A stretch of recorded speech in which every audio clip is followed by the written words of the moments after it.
everybody, and welcome to another episode of the Critical Podcast. My name is Jimmy Good, and joining me this week is a very, very special guest from Easy Allies, the one and only Kyle Bosman. Kyle, how are you doing, buddy? Hey, I'm doing great. Doing really good. Good. Well, thank you It's so much very for coming hot. on. I gotta be honest, you know what? I am doing very good, but when I'm sweating, I'm angry. And so I'll be angry throughout the rest of this podcast. That's okay. It's hot here, probably not as hot as where you are, and they're also doing road construction. So if you see me do a lot of this, like that's what it's going to be. It's not at you or anyone watching. It's at the construction. So there's a big hole in the road right now. It's kind of nuts. So anyway, I've had to park far away. It's been such a first world problem. Anyway, thank you so much for being on the show today. And thank you to all the Legionnaires who are tuning in as they always do. And for anybody new who's joining us for the very first time, we're talking movies, we're talking TV shows, we're talking video games, all the things we love so very, very much. But first, we're going to talk a little bit of news. So first off, Kyle, I don't know how familiar you are with like where Batman is right now as a movie, as a franchise going forward after we saw him in Batman vs. Superman, and then we're going to see him in Justice League later this year. All right, let me tell you what I know. And then you can update me on what I know. Yes, please. I knew that Ben Affleck wanted to do his own Batman movie. He wanted to direct it. And then further along into that, he said, oh, you know what? I'm not going to direct that, but we're still going to make it. And that's where I'm up to. Sure. Okay, cool. So they got a new director, Matt Reeves, the guy who's directing or did direct War for the Planet of the Apes. It's coming out next week, I believe. We'll be talking about that. But, he was the one they brought in. They threw him a bunch of money. He was like going to be there, and then he got out, and it was kind of this whole debacle. But right now he's talking about seeing if this trilogy that they plan on making is going to kind of have an arc to it. And they said it was going to be kind of noir detective-ish. I was just kind of curious to where would you like Batman to go? Where would you personally like to see Batman, lead, Justice League and all that stuff in DC in the years to come? That's a great direction, the noir one, because I like Ben Affleck as Batman. Yeah, because he's a good amount of crazy. He's a good amount of rich, crazy man. Yeah, totally, for sure. And he is bulky. He's a bulky Batman, which is totally weird, but it works for that Batman. And so the idea of a noir trilogy is pretty weird. Do you know what I mean? Where it's I guess you would solve this crime and then find out that this person's behind it, and then I don't know. I don't really want a trilogy out of that. I think. Sure. I think it's kind of dishonest to maybe what noir is. Well, no, noir can be a series of novels. Anyway, that's sick. That would be sick. I'm willing to see anything different. Able to make outside. Let's say you don't have Ben Affleck on board. Let's pretend that Batman and Robin was wait, which one is Batman and Robin comes after Batman Forever, right? I think so. I might have to live fact check this, but keep going. Yeah. Well, I want doing another movie in that universe would be so fun. In a weird way that 60s Batman is very aware of itself. It'd be so fun to do a Schumacher Batman that is aware of itself in that way too. I see what you mean. For sure. That'd be really cool. I actually like that idea. Yeah. Why? What's yours? What do you want? Oh, no. Well, I was thinking about this because he said they basically just need to start and make this first one. And then the first one for sure was going to be noir kind of driven. And I kind of figured if that was the thought, then maybe, they would expand on that. And they want to bring in more of the world's greatest detective. You look back at the Dark Knight trilogy, and kind of the best detectiving he does is he pulls a brick with a bullet out of it. And that whole Joker thing in Dark Knight. And it's he's not really as much of a detective in those, but maybe they're going to try to focus in on that. I think the question is, who do you make the villain for this? Because noir to me seems smaller, as opposed to this Gotham's exploding. So you have to pick a villain that maybe fits that better. So I don't know what villain, who would you want as the villain for that then? I think that with Batman, you need to have more than one villain because he's got so many good villains. Tell me what the puppet is. Oh, are you talking about it's not Toy Maker or the ventriloquist? Oh yeah, it's not Toyman. It might be that. Anyway, he doesn't get his own movie. He can't support his own whole movie. But I'd love to see him. I'd love a scene where Batman goes and talks to that guy or something like that. You know what I mean? And so I think with that Batman universe, the villains are so clutch and so interesting and diverse that it might be worth it to honestly not commit to one per movie.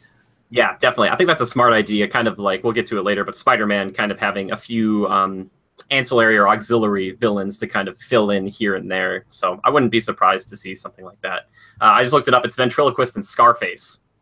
Oh, that's Scarface. Scarface. Heck that's yeah. I was like, that's hey, the name of his puppet. Yeah. He's like, you stupid guy, and he's like, I'm sorry, sir. You know, like that kind of thing. Yeah, it would be sick in a movie, but I think we'd all laugh at it if that's the primary villain of the movie. You know. Yeah, for sure, because you don't typically a lot of Batman's villains aren't necessarily always like a physical match, at least the ones in Gotham itself. Like if he gets in a tussle with Joker, like straight up, it's like going to be pretty quick, you know. Yeah. Whereas like same with this guy, if he punches out the ventriloquist, Scarface just be like, "What are you doing? Get up!" You know. It's like that wouldn't be very wouldn't take it seriously. You're right, and the Justice League trailer, we're just watching Batman like punch robots nonstop.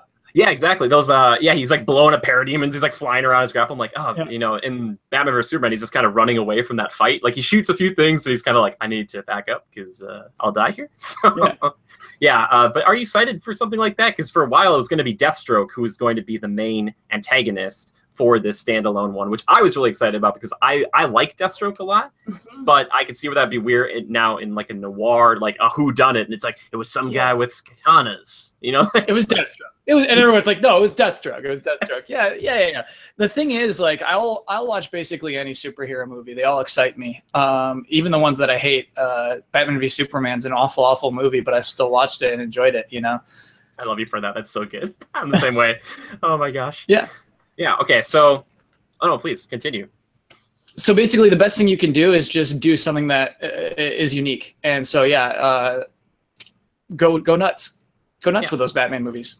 Yeah, that's what I think too. And I know for a while they'd also kind of flirted with the idea of maybe doing like an Arkham-themed one where he's kind of dealing with many villains over like kind of an Arkham Asylum type situation where he has to he gets locked in to the asylum and they like unlock all the prisoners and it's like, no, I got like Killer Croc and Poison Ivy and Joker and all these That's people. A good movie. It's a good movie.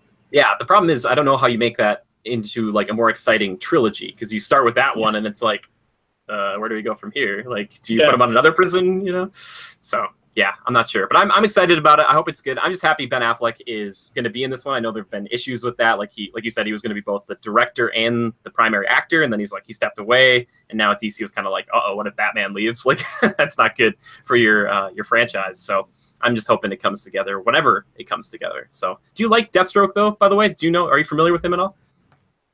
My only familiarity with Deathstroke is Teen Titans, I guess. Oh man, are you a fan of Teen Titans at all? No, I'm not even a fan of Teen Titans. I just like a casual passerby. That's okay. Nothing wrong with that. That's okay. Look, I know Teen Titans are good. I know. Oh, dude, I'm not going to get angry for that. That was my first introduction. He's this guy, right? And he's got the white eyes, and his name is very similar to Deadpool's name. Yes. So that I can give you a brief history lesson. So originally Deathstroke was first. His name is Slade Wilson. Yes. Marvel a little while later decided to make a joke character named Wade Wilson that looked very similar to Deathstroke and had similar kind of powers, but then like cranked it up even more. So it's like if Deathstroke's got like some superhuman strength a little bit and can think really fast and can heal a little bit, like Deadpool is like super healing and he's kind of breaking the fourth wall. And then of course Deadpool becomes infinitely more popular than my Deathstroke, and like Deathstroke's like this kind of brooding, like he's like, I'm gonna kill everybody, I'm a mercenary, and he's kind of interesting, and like Deadpool's just like, F you, screw you, and all this stuff. It's like, oh my gosh, like, it kills me. I'm like, it's like, Deathstroke would get his time in the sun, and then maybe not now, so that's okay. But my first introduction to him too was in the Teen Titans, and I was like, there's this older guy who's like obsessed with like this teen group, and it seems very strange. The comics flesh that out a little bit more. But it's kind of odd, like the framing of that if you're not familiar with the background of Deathstroke himself. So yeah, that's Deathstroke. So there you go. I did a huge video about him a while ago. I was like, I want to do a Deathstroke video game. I want them to make one, and I made this huge thing about it. It's like this super long, like I kind of want it to be done by Rocksteady, but then make it like M-rated, where he's actually going out on missions and he's kind of like assassinating certain targets and things like that, and you can kind of shift the narrative depending on which missions you take on, and then maybe you hunt down superheroes because he's been known to do that from time to time. So is he in the Suicide Squad in the comics? Yes, he is from time to time. I think he is a little bit more so now, but like in that original group, I don't think he was. Therefore, he wasn't really included in this film.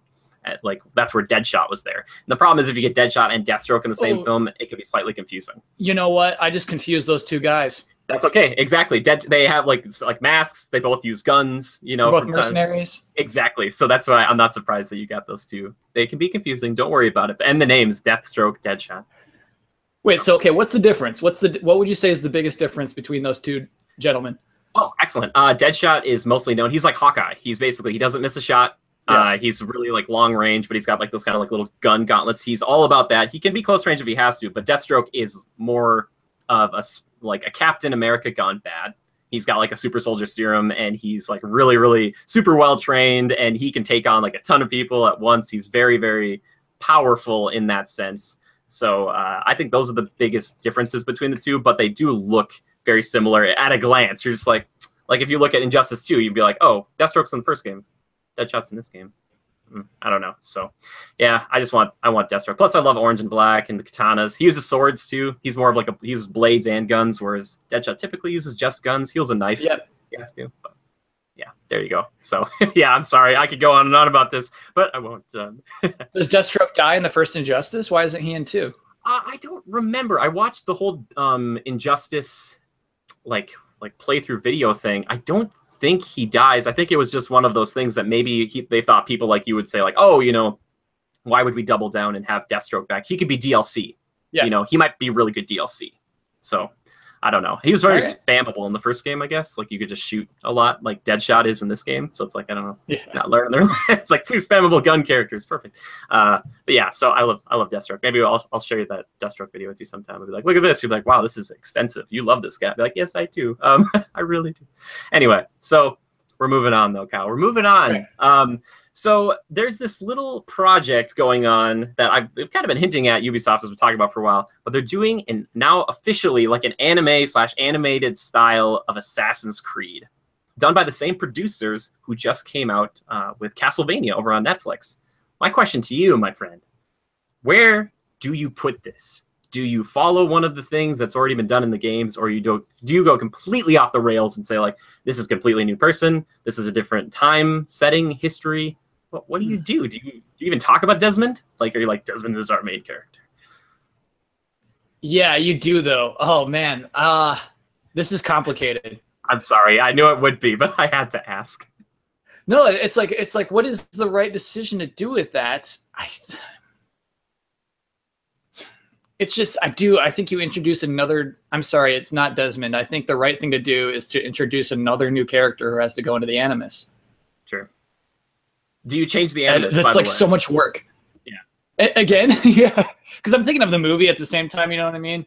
And it's like, where is the franchise now? What do you do? What will the Animus look like in the new Assassin's Creed game? Oh, yeah. It's like, I think what they have to do is surrender all thoughts of it being promotional. You know, like Castlevania is not a promotional idea or a promotional series that's like here to like sell any particular game. You know, like they're not trying to sell more copies of Castlevania 3. I think you have to surrender that thought with this and let it be entirely its own thing. And to me personally, the stuff happening in the present, the Animus stuff, is the least interesting stuff. And so I think you could tell a cool story about the assassins without anybody traveling into their brains and controlling their bodies. I completely 1,000% agree with you. I hate, you know what I think, Kyle, when I'm playing these games and they put you in the Animus, it's like this is the video game within the video game. And it's almost like your parent is ripping you out of, like when you were a kid, it's like your parents, they come in, they're like, all right, like you have to come back to the real world for a bit. And I hate those sections. Like no matter what it is, if it's the first person, like you're just talking to people or you're like trying to go through like a puzzle world, it just seems so odd. And I keep thinking, I didn't buy this to do whatever this is. Please let me go back. Please, I don't want to leave like a pirate world. Why would I want to leave the pirate world to come back here? It's like, oh man, it hurts. It hurts me every time. So I think that's what you do with that series is, okay, here we can do a cool thing though. We can do multiple timelines if we forget about the Animus. Oh yeah, totally. We can tell stories that connect and like things that happen here have impacts on this other timeline or this other country or this other point of the globe. We can do things like that with this maybe. Yeah, that's totally true. I like that idea a lot. And I was kind of thinking that maybe they would try to kind of hint at that at the movie, but they didn't really do that. It was mostly just like that one specific time period and then mostly during the present as well. So I think hopefully they learn from that and say like, hey, let's let's go crazy with it. Let's take like China, Russia, and India, like the games, and just put it all into one like thing and say like, yeah, our person is like, we trained him in the Russian one, but then he went back to the Egypt one or something like where he needed to do this or that. It's like, I don't know, that could be kind of cool. So yeah. I'm hopeful for it. I don't know how you feel about this at all, if you're interested at any way. I'm not hopeful, but I don't want to be cynical about it. Do you know what I mean? Like, it's not something that I'm like, oh, I hope that's good. I really want that Assassin's Creed series to be good, but I totally think it can be. You know, I think it really, really can be. And that's where my stance is on that. Cool. So you're kind of more towards apathy a little bit more, maybe? Yes. Yeah, absolutely. You're like, if someone's like on the hypometer, you're like, I'm apathetic. I'm kind of at that 0. Yeah. Like, I'm not like, or I guess maybe a 5, depending. You're just like, you don't have a pony in the race, so to speak. Right. Which is totally fine. I get that. And plus, I think this would mean a lot more if it would have come out, 4 or 5 games ago. Because right now, there's been such a glut of these things where it's kind of like, oh, it's another Assassin's Creed thing. Like, it's hard to get excited about it unless we really see it and we know it's going in a direction we're excited about. So yeah. I think Ubisoft has to be aware, like you said, that the movie hurt them. It hurt the brand. It hurt what you were trying to do. It hurt your momentum a lot. Yes. So you watched the film. How long ago did you see it? Oh, I did not watch that movie. Oh, you didn't watch the movie? Oh, okay, good. Okay, good, because don't. I was like thinking in my mind, I was like, okay, maybe I'll see this movie. And it came out around Christmas. And I went to the movie theater like a few weeks later to see something else. Like, I wonder if Assassin's Creed. It was gone. It was completely gone. It was like, it's not there. And then I watched it maybe a while ago. And I don't know what to tell you. Like, it was not good. It was very bad. It really hurt my heart. And I'm not the biggest Assassin's Creed fan. I know people could probably tell there's like an Assassin's Creed poster right here. I love Assassin's Creed for what it can be, but usually I'm sad of what it is. And this movie was like really painful. It was all the modern day stuff, and it was like maybe 30% of the past. So all the cool parkour stuff and the fighting was not focused on as much as I thought it would be. So yeah, don't watch it. It's just you could smell it. To me it was apparently bad. They give you one trailer and you could point at it and say, oh, it's bad. They didn't do it. Sure. I think there's also an interview with like Jeremy Irons who's in it, and he said like, yeah, it's just another paycheck. And it's like, okay. It's like, if he's out, then sure. But then again, he might say that about Alfred too in Batman vs. Superman. Probably like, yeah, just whatever, man, just getting money. So, yeah, don't waste your time on that. But anyway, I want to talk about a good movie though, Kyle. I want to talk about a movie that we've been hinting at here very subtly since the beginning of the show, and I want to get into talking about Spider-Man: Homecoming. But before we do. Where we get to that, I want to tell everybody, we will tell you when the spoilers are coming. So if you haven't seen it yet, don't worry. I'll put a time code in and stuff. We will flip the spoiler switch. We each have one. Don't worry about it. But before even that, Kyle, I don't know, what's your take on just the last 5 Spider-Man films? Is there any one that jumps out to you as being like your standout favorite, or one that you're just like, man, I really did not like that movie? It's funny. I like seeing Spider-Man movies so much that I was grateful even for the Amazing Spider-Man movies. I know that everybody hated these movies, but like, to me, just seeing Spider-Man sling through a city on a big screen is just like always like such a pleasure. Yeah. So that like I've never really left a theater hating a movie, any of them, even 3. I think I left 3 pretty hyped. Yeah, me too, dude. So much, for sure. That one's still the biggest box office opening of all time. Do you want to take a guess? I mean, you might not know as far as like these numbers go, but do you have any guesses for like where that would range as far as a first box opening weekend back in the past? They haven't adjusted one here. But. I'm going to say it did 120 its opening weekend. Opening weekend, 151. Whoa. And then weekend adjusted is 178.4 million. How did Homecoming do? Homecoming, second best, 117 million. Nice.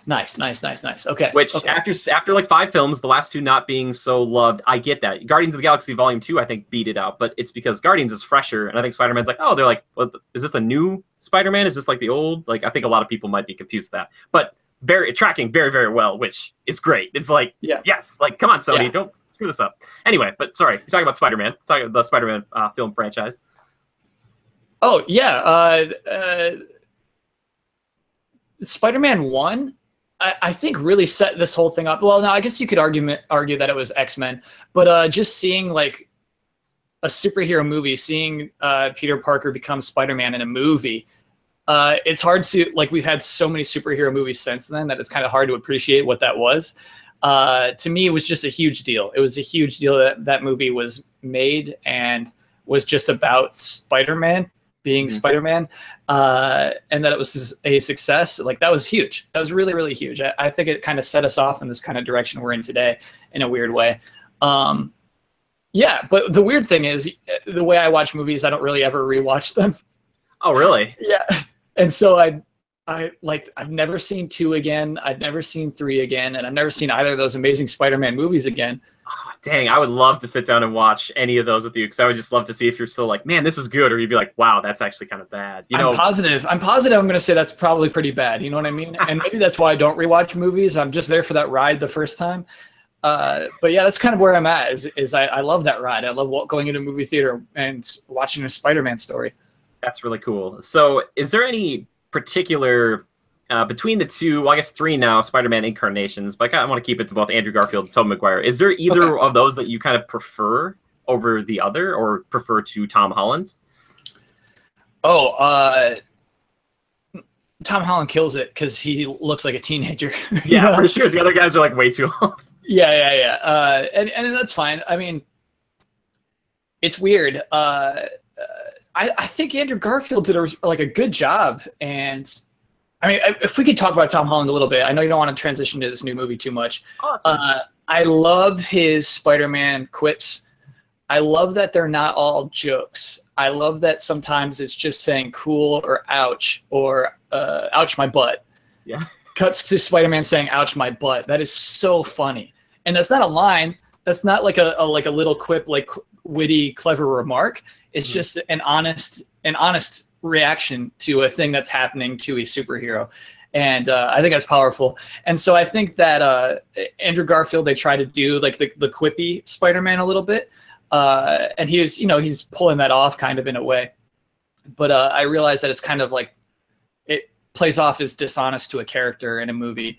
Now that we've seen a newer Spider-Man, I think be more honest as a character.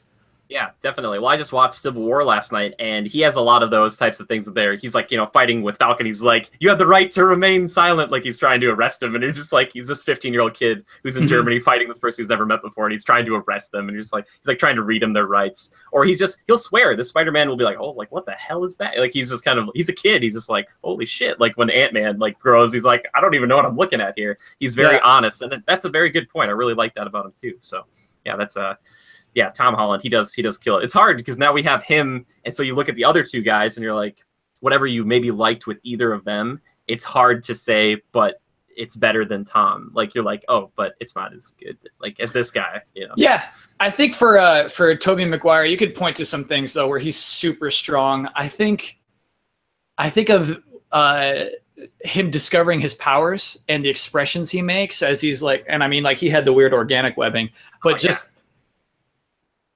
giving that job to an actor and saying, okay, and now some webbing comes out of your wrist, and Tobey Maguire just saying, oh, I got this, and roll. And like he emotes that so well, and it's so funny and natural in that way. I really do like that. I think that none of them are bad actors. All 3 of those guys are just great actors. Yeah. And so it's hard to point to any of them and say you're a bad Spider-Man. But this new one's, it's a great take. It's a really good, strong performance. Yeah, definitely. Well, getting back to Tobey Maguire, I think of always him as just like the Peter Parker. And like, I love him as Peter Parker. And then Andrew Garfield, I was like a better Spider-Man, but Tom Holland's kind of both. He's both. And I like there's kind of callbacks. There's like, when Tom Holland, he's very clumsy. So he'll like slide and he like falls on a roof and he like smashes on his face and he kind of gets up and runs off. Made me think of that first Spider-Man where he kind of goes into that wall, like on his first big swing. And then he kind of like, they cut away. And then it's like, he's running back to his house at night as if he passed out like all day. And it's like, oh, that's, that's what happened. He's like, like kind of look around and kind of just scurry off. You're like, nobody saw that. Like, so yeah. My last question for this stuff before we get into more of Homecoming, do you have a favorite villain out of Spider-Man? You can pick anything from any of the comics, but is there any from the movies up to this point where you're like, man, I love that. I really like that character. Okay, so from the movies, best villain's got to be Dr. Octopus. Yeah, dude. from the comics, it's Venom. It's still Venom. Venom's so cool. Yeah. And I realize that there's like more like interesting dynamics with other characters, but like Venom by design is such an interesting villain that I really like that. Yeah.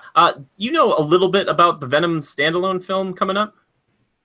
Yes. We don't have to Tom talk about Hardy? it. Yes, I would say you got Tom Hardy, and then if only Tom Holland, if he was a part of that, and then you have Tom Hiddleston, you have a bunch of Tom H's with all the Chris's that MCU's got. You got like a whole family thing going on. But yeah, do you know anything about that? I don't know if you want to. I know nothing about that standalone movie. No. We don't have to What's talk about it. Well, you know, they're making it, and there's this really fun little thing because they've got the Venom standalone movie. They're making a Black Cat, Silver Sable standalone film.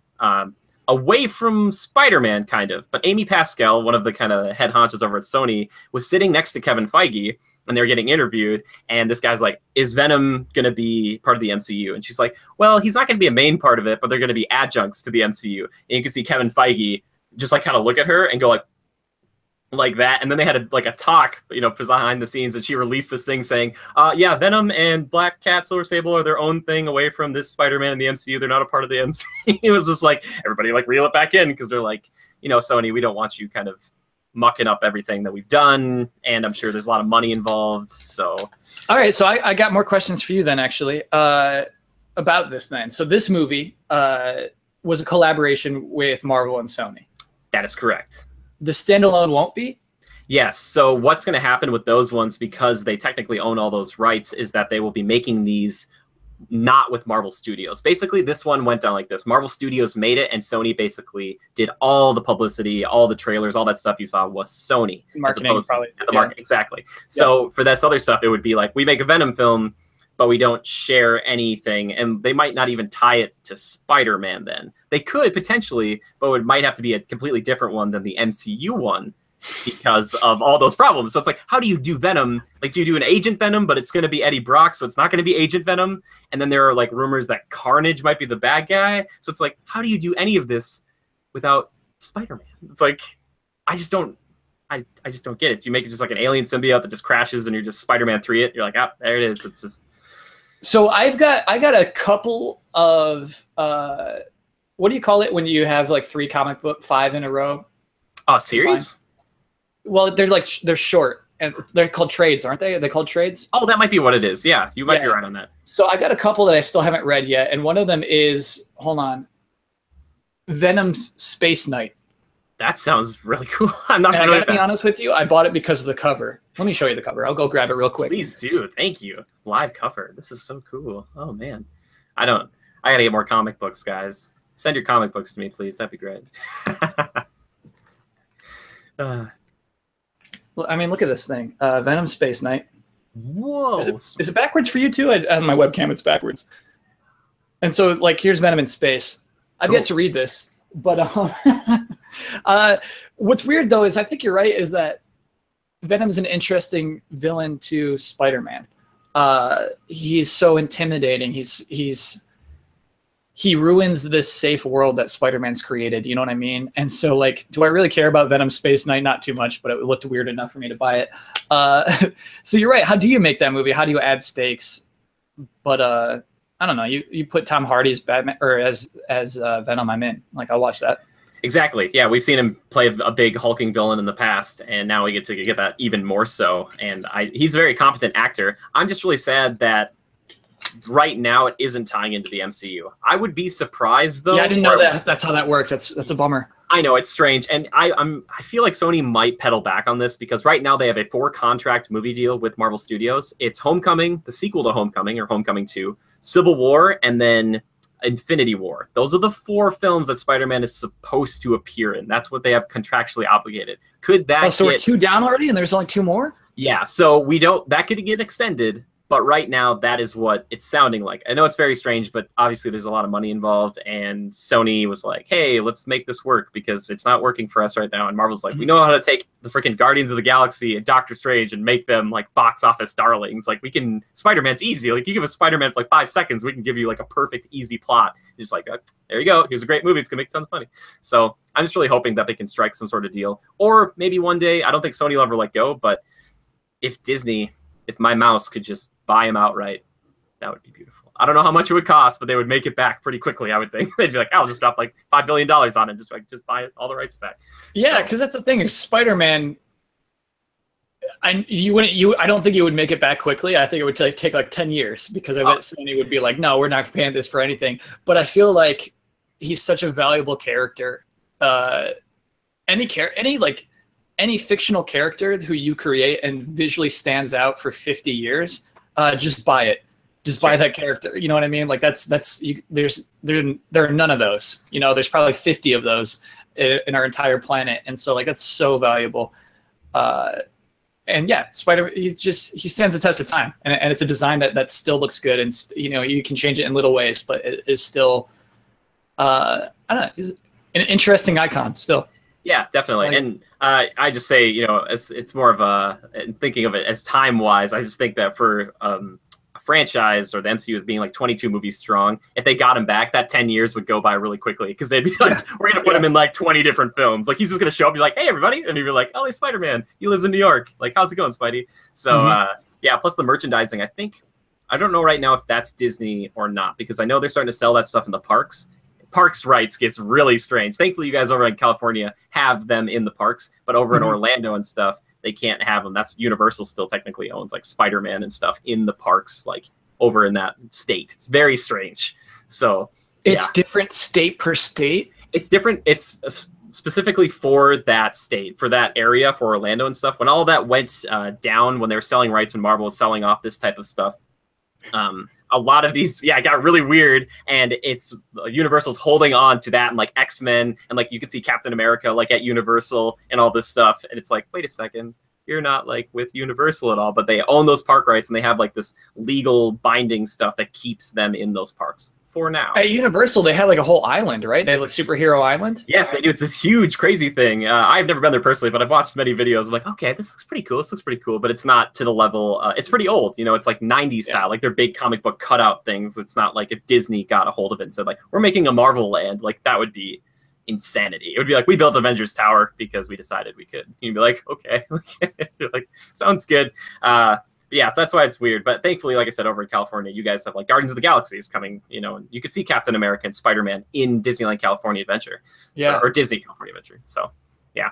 So there's a lot of cool stuff. Talk to Jones about it sometime. Maybe he would know. I don't know. Yeah, I'm curious about that stuff actually. Yeah, I really want to just talk to him and be like, hey man, like, so how do you feel about this? He'd be like, I think it's cool, or you think it's dumb, whatever. But because I think Universal's going to turn that island into Nintendo Island, aren't they? Or they didn't decide yet. There's a spot apparently rumored over kind of by, I think it was like Barney or something, that they were gonna maybe put Nintendo Land. There's like some area. I don't know. I'm not super like versed in Universal as well as Disney World and Disneyland, but they're gonna lose that island eventually. And eventually they're gonna have to swap out the big cutouts with something else. Yeah, you know, exactly. You're totally right, because I wonder how long that can hold on. And I'm sure Disney's like licking its chops, like, all right, we're making Star Wars and like, you know, Toy Story Land, but once we get that Marvel thing, it'll be like, you know, they have the space in Disney World to make that. Disneyland, it's harder. You know, you got to blow out the back, you got to take down some things to make Star Wars, but it'll be worth it. So, yeah, it's very interesting. But anyway, Spider-Man, so cool. Yes. And you said you like Doc Ock. That's your favorite from the movies itself. Not Venom as much. Did you like Green Goblin at all? Yeah, man, that was cool. It'd be interesting. I wonder if this is still true, but like Green Goblin was definitely this thing where the belief was, we're doing movies, we can't have a guy with green skin. You know what I mean? And so they're like, well, let's just give him green armor and a mask that it resembles a goblin's face for some reason. That kind of thing where like we can't go too nuts, you know? But yeah, I mean, Willem Dafoe's so good, obviously. Yeah. What a cool casting call there. I think that I'm like always bored by the Osborns though. Oh, really? They just because they're like they're the bad guys. They'll eventually be bad guys. They become the bad guys. Like, is that what it is? Yeah. I guess like. Yeah, I don't know why that's boring to me. That just the relationship. Just I guess because we just know that's coming. It's always treated like a big twist every single time you see it, and it's never a twist. It's expected every time at this point. I really wanted to do like a fan cut of Spider-Man 3, the trailer where they show Harry show up and he's like, "You knew this was coming, Pete," but I wanted to switch out Bernard, the old butler, and he'd be like, "You knew this was coming, Peter," and Peter would be like, what are you doing, Bernard? Like Bernard got to the serum, like that would have been the real That's twist. what it needs. That's what you need. Absolutely, you need that. Just something completely like, what, like the maid is the Green Goblin? Like, okay, I thought it was going to be Norman for sure, but I guess not.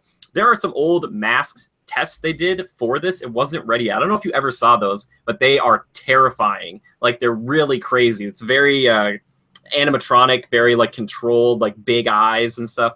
Very scary stuff. It just wasn't ready in time for that first Spider-Man. So you think it's like maybe like a technical reason why they had to have a solid mask? Yep, at the time they did, and they're just kind of like, all right, well, you take that. And then when you go watch it, if you ever watch it again, when we watch it, there's like, they show like the guy on the Goblin glider in Oscorp's facility. He's got like kind of an outfit on, but he doesn't have the mask, but he looks kind of like a goblin. I don't know why they chose, and I don't know where that helmet comes from. That's a good question. It's like, they're like, and for our special weapons expert, here's a helmet so you can scare your enemies. Like, you're flying around doing like spec ops missions or something. I gotta believe that maybe he's still an engineer, right?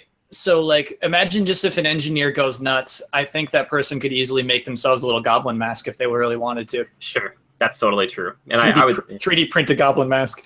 That's the one scene they left out after he kills Strom. After he gets like, he jumps out of the cage, he goes over to a computer, he's like typing it out. He's like, this will be great. He's like, it would have been great like in Maya or something. Yeah, I don't know, like just something. Or if you would have seen a kid maybe like wearing a goblin thing, or if there would have been any tie to it, but it's just like he's like, this is my persona now. But I love it. So a lot of good questions in those first in that first Spider-Man trilogy, as far as like what it means to be a hero. And Amazing Spider-Man has some okay qualities in them too, but it sounds like you just like Spider-Man all over. But Doc Ock, Alfred Molina, man, that's your favorite. That was cool. That was a cool performance too. Yeah. Also, I think he enjoyed that a lot, and it's really cool if you go back. There is CG, but they also, we talked about this last week too, but they actually have puppets, and like they were doing puppeteers. So like when he's like, there's one part where he's drawing out plans, and like one kind of brings him a cigar, another one like lights it, you know, with like a match, and then he's like still working and stuff. It's like such a cool inventive use of that, like those arms, like making them feel real in the confines of this world. So yeah, really good stuff.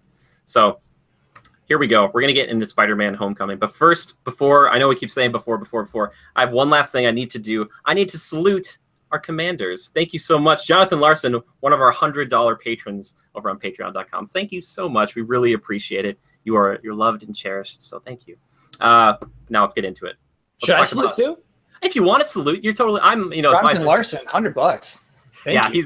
He's an old friend of mine, and he was like, I was like, oh, thank you. Like, that's very kind. It's very kind of you. So we don't have a podcast halftime quite like you guys do, but maybe one day we'll have like horns and trumpets. I'll get an orchestra to come in, and they'll be like, all right, guys, sorry, get out.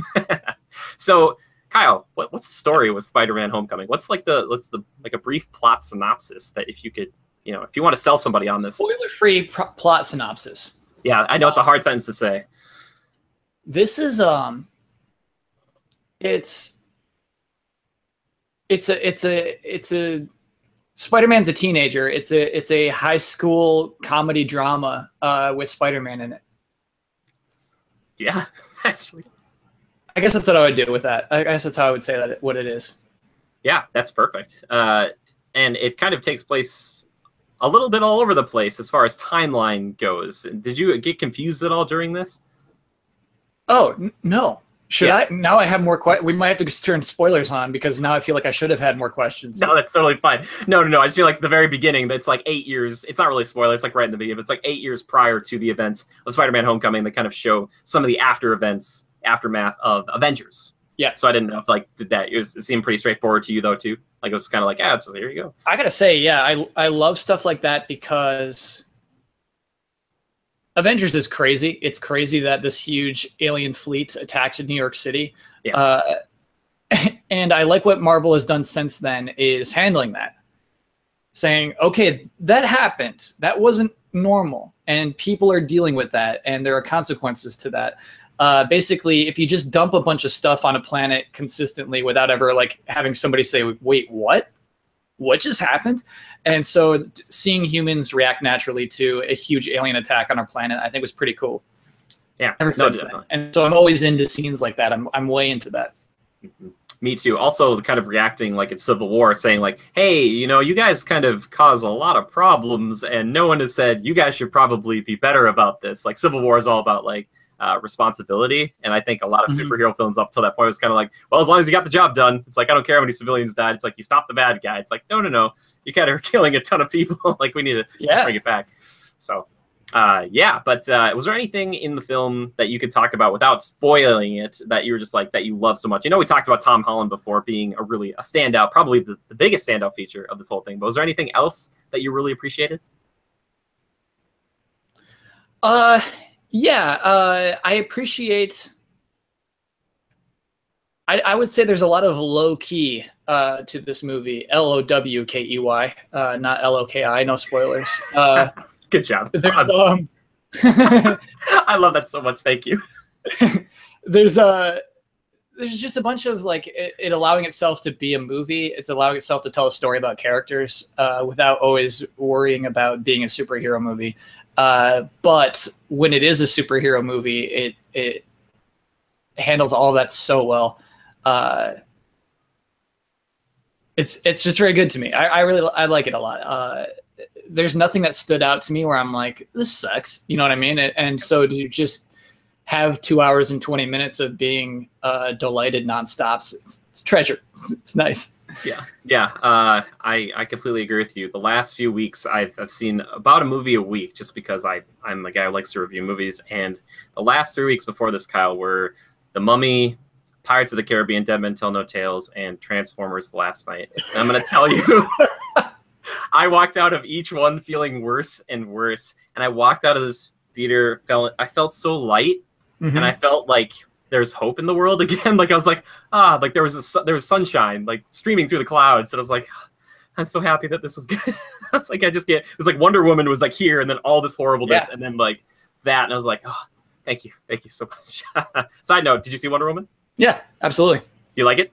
Yeah, I love that movie actually, and which is funny because I don't like any of the DC movies I see, and so to see that one and say, oh, this is cool. It's a character I never really appreciated. In fact. Yep, I'm right there with you, especially after Injustice 2 and all that stuff. I played the game after, and I kind of saw you guys' playthrough, and I was like, yeah, they kind of they butcher her character, or she's very bland in that compared to this movie. Maybe that was one of the reasons why they're like, don't spend time on Wonder Woman. We got a movie coming out. It's fine. Like, all right, we'll give him the benefit of the doubt. Sure, we'll give him that. That's what I hope. I hope that I call Ed Boon. He's like, we got this huge thing planned for Wonder Woman. They're like, yeah, don't do it. We got a movie. He's like, what? Like we have this whole arc, and okay, like all right, yeah. But anyway, and Supergirl got all that stuff. I guess I don't know. Yeah, it was cool. It's what a fun way to explain that character and to find things to like about that character. Really cool. I really like that movie. Definitely. Well, unless you have anything else you want to say about Spider-Man that you can't spoil. I'm so nervous. We got to switch to spoiler mode. We got to flip the switch. We have to. You flip your switch. I'll flip my switch. You go first. All right. Whoa, nice. Oh, God, there's so many spoilers. It hurts my eyes. Oh, God. Okay. Sorry. Okay. Every time I gotta get it fixed, but it's with bigger movies, there's more sparks. When Infinity War happens, Kyle, my room will explode. Like I'll be out of the room and I'll be like, I can't even say the name of the film without it being spoiled. Okay, well, actually, before we do that, explain one more thing. I like all the information you give me. You said Infinity War like it's one movie. I think it was split into two, right? And then it wasn't? Yes. So it was going to be Infinity War Part 1 and Part 2. Okay. But something interesting happened where they took that away, and they're just calling the third Avengers film Infinity War, and now the fourth one is just called Avengers 4 right now. We don't really know what's the title for it. So the thought was they were going to split Infinity War into two parts. I think a lot of the concern came in where they thought, well, this first one is just going to be like a lot of these other ones where it's like just a build up, for the next one. It'll be like all the Avengers are dead and Thanos is like, I did it. And then it'll be like, well, come back next time when it figures out. But because they're shooting them still simultaneously, I wouldn't be surprised to see some continuation of it still, but maybe call it something else entirely. But I do have a theory. I don't know if you'd like to hear it. But I do have a theory about what that fourth one's going to be. Do you have any feelings towards a fourth Avengers film? Is there anything like big? What do you think it's going to be? What's going on? Well, my hope, and I know this is a crazy fever dream, but depending on what goes down in Thor Ragnarok, what if you do World War Hulk? what if that's how you get Iron Man out? If you kill him with Hulk, or you retire him in some way after he puts Banner like away, like Hulk comes back and he's just angry and they can't stop him, and it's like a whole movie of like, yeah, Hulk's like, he's in Pittsburgh, like we can't stop, like he's just make his way across the country and he's just rampaging, and it's just like he killed Black Widow, or he kind of like knocked her out and something, like you can't put him to sleep, that's what I think would be kind of Civil War, like kind of like an emotional, like the good guys are fighting the good guys. Yeah, I would like that. I would like that a lot, because it's hard to introduce after Thanos. It's like, what do you do? Who's like bigger and better than that? Why do we go in that path? And so that would be cool. You're right. That would be cool. Yeah. The thought for me for a little bit was maybe they would do something like Galactus, even though he's tied up with Fox and Fantastic Four. But for a while after the last Fantastic Four film, which did not do very well, there was kind of rumors that after Guardians 2, there was a certain race of these, I think of like the Watchers, that they're like, oh, does that mean Fantastic Four is going to be like part of the MCU? And then maybe Galactus would show up, which would be like a Thanos like level, villain. But it doesn't sound like that's going to happen. It sounds like Marvel Studios and Fox both own equal rights to certain races like that, or the Skrulls. And so the Watchers is equal. They share Watchers. Yeah, they can't show like Iwatu or like the main Watcher guy. Like it's very stupid. It's like so like they could show the Skrulls, but they might not be able to show like Super Skrull, like the guy who's got like all the Fantastic Four powers, like Kl'rt, I believe is that specific one. But yeah, I was kind of hoping that's what it would be, but I think I wouldn't be surprised to see something kind of along those lines, because you're right. What do you do after Thanos? Or maybe you name it something else. Maybe it's not Infinity War. Maybe it's like Avengers Aftermath or something like that. I kind of think Civil War happened out of sequence. I would have loved to see Civil War happen after everyone is assembled, after everyone's there. You know what I mean? Because it is that one could have been multi-part series. That's a huge deal to me. I like that. Oh. Definitely. And I think I read an interview that saying that after they saw Batman vs. Superman premiere at San Diego Comic-Con a few years ago, they had the idea of like, oh, we should do like a hero versus hero movie too. And maybe that's why it got prematurely done. So it's like 10 people altogether. But I still absolutely love Civil War. I think it asks a lot of good questions and does a good job of introducing some new characters, even though I felt like Spider-Man's very tacked on. It's like, yeah, just get a 15-year-old and bring him over and be like, go fight those guys. Like, yeah. Even though I don't know. It's just like, the idea of Civil War is like, in the comics anyway, is like, this is like, it's all over. All of the planet's heroes are like split. This sucks. Like this, it's this huge conflict. But in the movie, it's like two battles where they just kind of like clash. It's like 10 people, as you just said. And so it doesn't have that scale that I think a Civil War could have, but I wonder too if because of Captain Marvel's introduction, and I don't know how long Robert Downey Jr. is going to stick around, but they could do a Civil War 2 eventually with more characters. Sure, yeah. So there's always that possibility. But anyway, Avengers, and we won't necessarily even get Spider-Man in that fourth Avengers, but hopefully we will, because Sony could make some good money on this, and we could all be happier for it. I'm sorry, I gotta keep hoping and dreaming. But anyway, we turn on the spoilers. Kyle, we turn on the spoilers. Give me a big spoiler from this movie. What's something big that you love that you just want to talk about, man? Just want to sing about it. Okay, I'll tell you my actual favorite moment that I didn't want to spoil. So it is the opening sequence of this. I guess after. Oh God. Okay, so everything is so good. But anyway, we have this thing where it's the videos that Peter Parker is making, and then you see him like go through movies we've seen him in previously, and so we are kind of caught up to date. Like, okay, we're here. This is where Spider-Man is right now. I love seeing him in his school day, impatient, looking at the clock, waiting to be a superhero at night, kind of like how we wait to watch movies and play video games at night. You know what I mean? Like we hate school because it's preventing us from like going home and doing cool stuff. He's a superhero. So obviously school sucks. And so all the characters are really introduced very well throughout that school day sequence. But I love when he finally gets to be the superhero at the end of the day. And my favorite moment, it's like kind of like this is New York City without like having to say, welcome to New York City. He's on top of that building and somebody from down below shouts up like, hey, aren't you the Spider-Man? He's like, yeah. Like, okay, Spider-Man, do a backflip. And he does. But Spider-Man just does. And then they're like, yeah, it's like, that's stupid. That's a stupid joke. It's a stupid scene, but it communicates like such a nice community. I mean, we see Spider-Man like make mistakes a lot in that scene as well. hit people he shouldn't hit, find a bike and then not be able to know like who to return it to. You know what I mean? And it's so cool to see that stuff because the Avengers have blown up out of control. You know what I mean? Vision is like a thing now.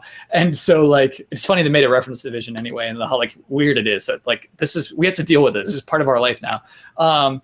But so it's really nice to scale down to this life of knocking out guys who ride stealing bikes. Like that's so cool. That's really, really good. Mm-hmm. I completely agree. And believe it or not, that backflip was performed live by Tom. And I actually saw like a behind the scenes shot of it. And they just have a rope attached to him. And he's just doing it on top of a building. He just does a backflip on top of that building. And then there's like a guy holding the rope. And I was just like, I bet everyone was like, hold on to that rope. Like, like don't let him fall. That's crazy. Yeah. There's no reason for that to have actually been the actor. Well, that was one of the things they kind of promoted. They're like, oh, Tom's like, he's perfect for this role. He can even do a backflip. And I think that kind of got out of control. And then they're like, maybe somebody needs to put like an actual backflip in this movie that he does. So that he's like, all right, I'll do my backflip on top of a building so people know I can do it. And then just CGI it the rest of the time. So yeah, that's a great play. I love the guy who was trying to get into his car. And it looks like a robber, like he's trying to rob it, and Spider-Man comes down, he like webs him, and like other people come in other houses, like, that's his car, man, stop making such a ruckus. And he's like, oh, I'm sorry, you know. Yeah, the people are just mad about what time it is and the noise. Like that's perfect. That's perfect stuff. Yeah, it's very realistic. There's one scene I thought of you specifically, Kyle. It's him running not just through the neighborhoods, which I love because it's like a neighborhood Spider-Man because he's whipping through the neighborhood. But then he gets to a golf course at one point, and he looks around and he's like, and then he just kind of runs and he's like, dang, there's like no buildings, like no trees. It's like, that's what would happen if you found him like no place to like swing off of. I love that. That's so cool. Like, yeah. And it's cool to see him surprised by it. It is nice. It's not an origin story, but like it's still early Spider-Man. It's Spider-Man discovering what Spider-Man is. And that's so good.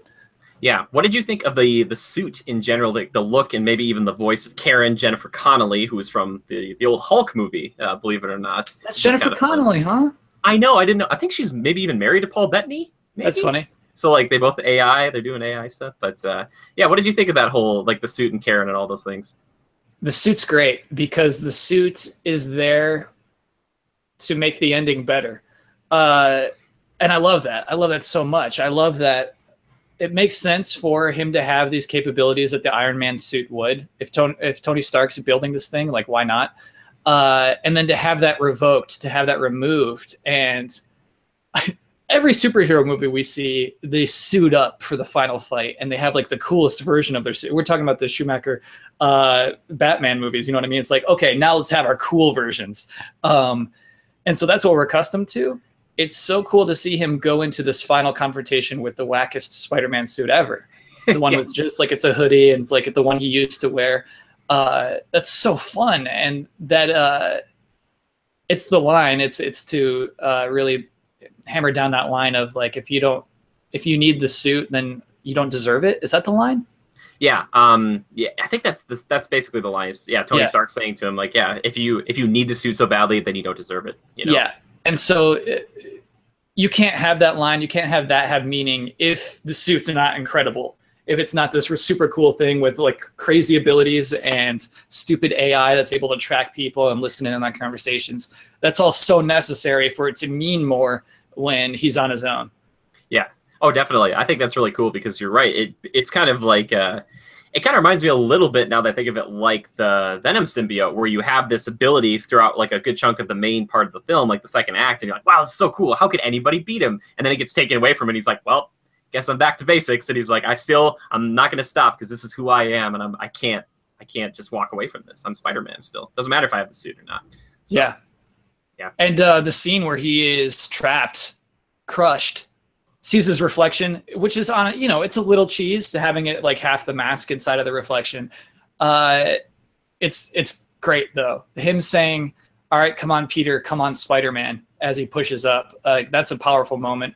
To me, that's a climax. We know he's going to go beat Vulture. So it's to see him push himself up and get out of there is like, that's the emotional heightened moments of that movie. I love that.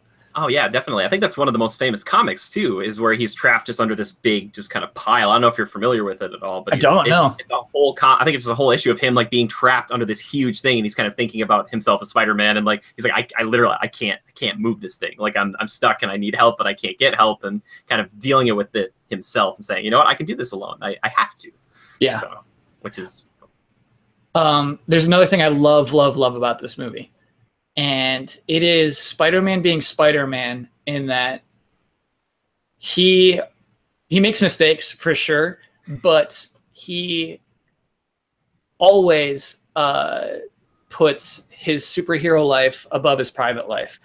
There's an easy version of this movie where like he stays at the party and then something bad happened. Like Uncle Ben happened basically, and he knows that and he's learned that lesson. And so we don't have to see him stay at the party and learn like, hey, responsibility, Spider-Man. We don't see him have to. I thought he was going to stay at the dance. And every time Spider-Man is just like a true hero. He's like, I gotta go. I gotta go. And I love that that's not a huge conflict for this character. I love that it's what makes him different. It's what makes him special. It's why he's a superhero. And I love seeing those scenes so much. Big time. Yeah. Yeah, you're totally right. When he's walking into that dance, I kept thinking like, oh, he'll leave right now. He won't even go in. He'll look at his date and he'll be like, well, I gotta go. But he walks in and he says like to her face, like, I'm so sorry. I gotta go. I can't talk to you about it, but I have to leave. And it's just, you're totally right. There's that divergence point, you know, it's like, well, what if that, but that would be the boring story, you know? And then you'd be like, oh, and the second one he learned and, you know, grew from it. So I like how they gloss over that. They even, that kind of line he says to his friend, like, oh, you know, Aunt May, she's been through a lot lately. They don't have to say Ben's name. It's just like, we know Uncle Ben is dead and there was a spider bite. We don't need it. So the humor, did you laugh out loud at this movie? I did. Yeah, absolutely. Many times. But I mean, I laughed out loud at ouch my butt. You know what I mean? That's that's okay. There's nothing wrong with that, man. I'm trying to remember, which scene is that? That's what it takes for me. So it's shortly after the golf course. He's running over to the arms dealers, and he's just like flung onto the back of their van. Oh yeah. And so he's just like sliding around the back of this van that's like trying to lose him while they're shooting alien weapons at him. And you just cut back to Spider-Man. He says, ouch my butt. It's too good. No, I get that. That's totally good. Did you see any trailers leading up to this at all? No. It's hard media blackout on this. I'm so impressed. And you don't cover your ears. You're just an eye shut kind of guy, like in the movie theater. Okay, because I'm like a big baby. Did it mean a lot for you when Tony Stark shows up the second time? The first time he kind of meets him, and then it's just like he gets saved from the Vulture by Iron Man. Iron Man's not there; it's a drone. Second time, he's yelling at him. Like Peter's like, "Are you telling me they ruined that in the trailers?" Yes, he steps out of the suit in the trailers. He steps out, and that's when he gives them that line. And it's so impactful if you haven't seen that, because he gets out, and you're like, and Peter's like, "Oh my God, like you're here." He's like, "I'm sorry." He's like, "I didn't think you'd show up for this." But yeah, they ruined that in the trailers. Sony's not good with their trailers. They show everything. They showed the whole film. Really, if you go back and watch them, you'll be like, But that sucks. Yeah, that's why I don't do it. Yeah, that is an impactful moment. It actually, we should talk about Tony Stark in this movie, because it isn't bad. It's good. I think it'd be easy to be cynical about it and say it's easy. They're trying to like cross promote as much as possible. They're trying to raise Spider-Man and raise Iron Man and make you more interested in the entire film franchise. But I think he is really good for the character. I mean, he's part of the suit. He's part of that lesson that we learned. And I mean, it's Tony had to learn that lesson plenty of times too. If you need the suit, you don't deserve it. You know, he's been there. And so that was cool. I think he's a cool figure in the movie, for sure.